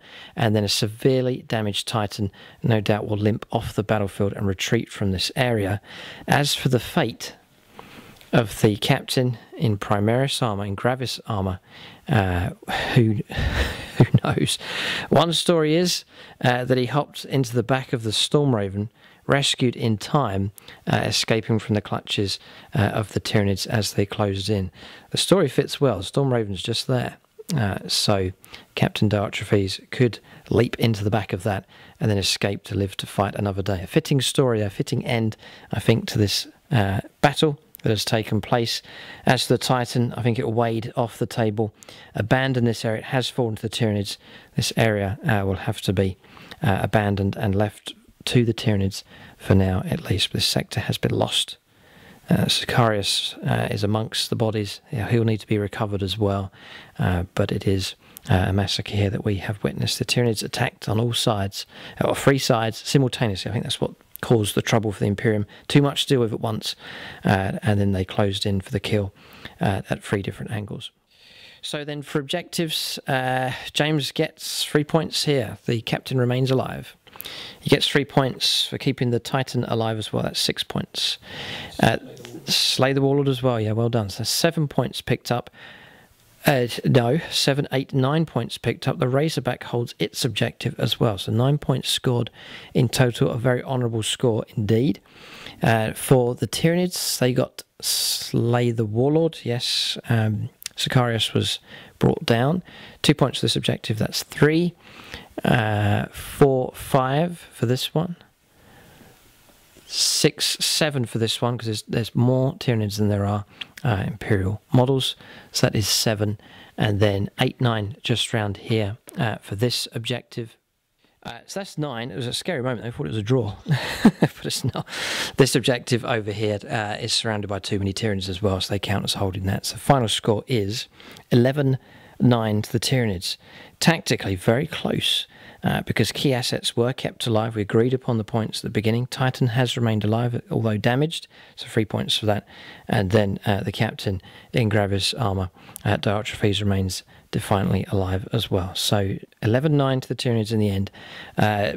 So neither side's, well, I was going to say neither side's been thrashed, but it's been a massacre here of Imperial forces. All of the Imperial Guard wiped out. Ultramarines down to 1 sergeant and a damaged Razorback, and then the Storm Raven as well. But crucially, key assets have remained alive. The story plot remains open as well. Captain in Gravis armour, Diotrephes, remains alive and may well escape to live to fight another day. But in this sector, it has been a devastating victory here for the Tyranids. Right, it's a great game. Epic fight here. Big thanks to those taking part. And so that marks the end of the game here. So there it is. Keep a lookout for more Apocalypse games on the channel. We'll take a few months to recover from this one and then think of a new Apocalypse scenario in the future. But there it is. Great game. It's been epic in proportions. Thanks for watching, and tune in next time.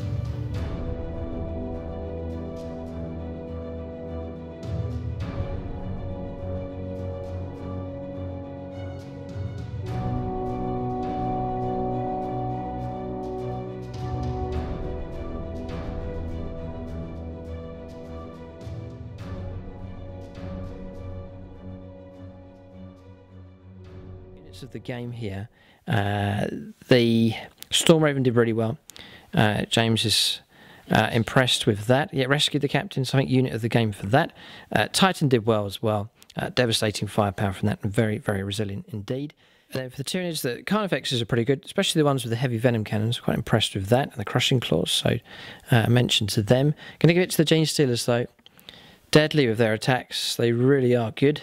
They're swift and fast, perfect for an assault, and they cause trouble for the Imperial forces right from the start. So it's Gene Stealers' unit of the game for the Tyranids. But there it is, that's units of the game for both sides.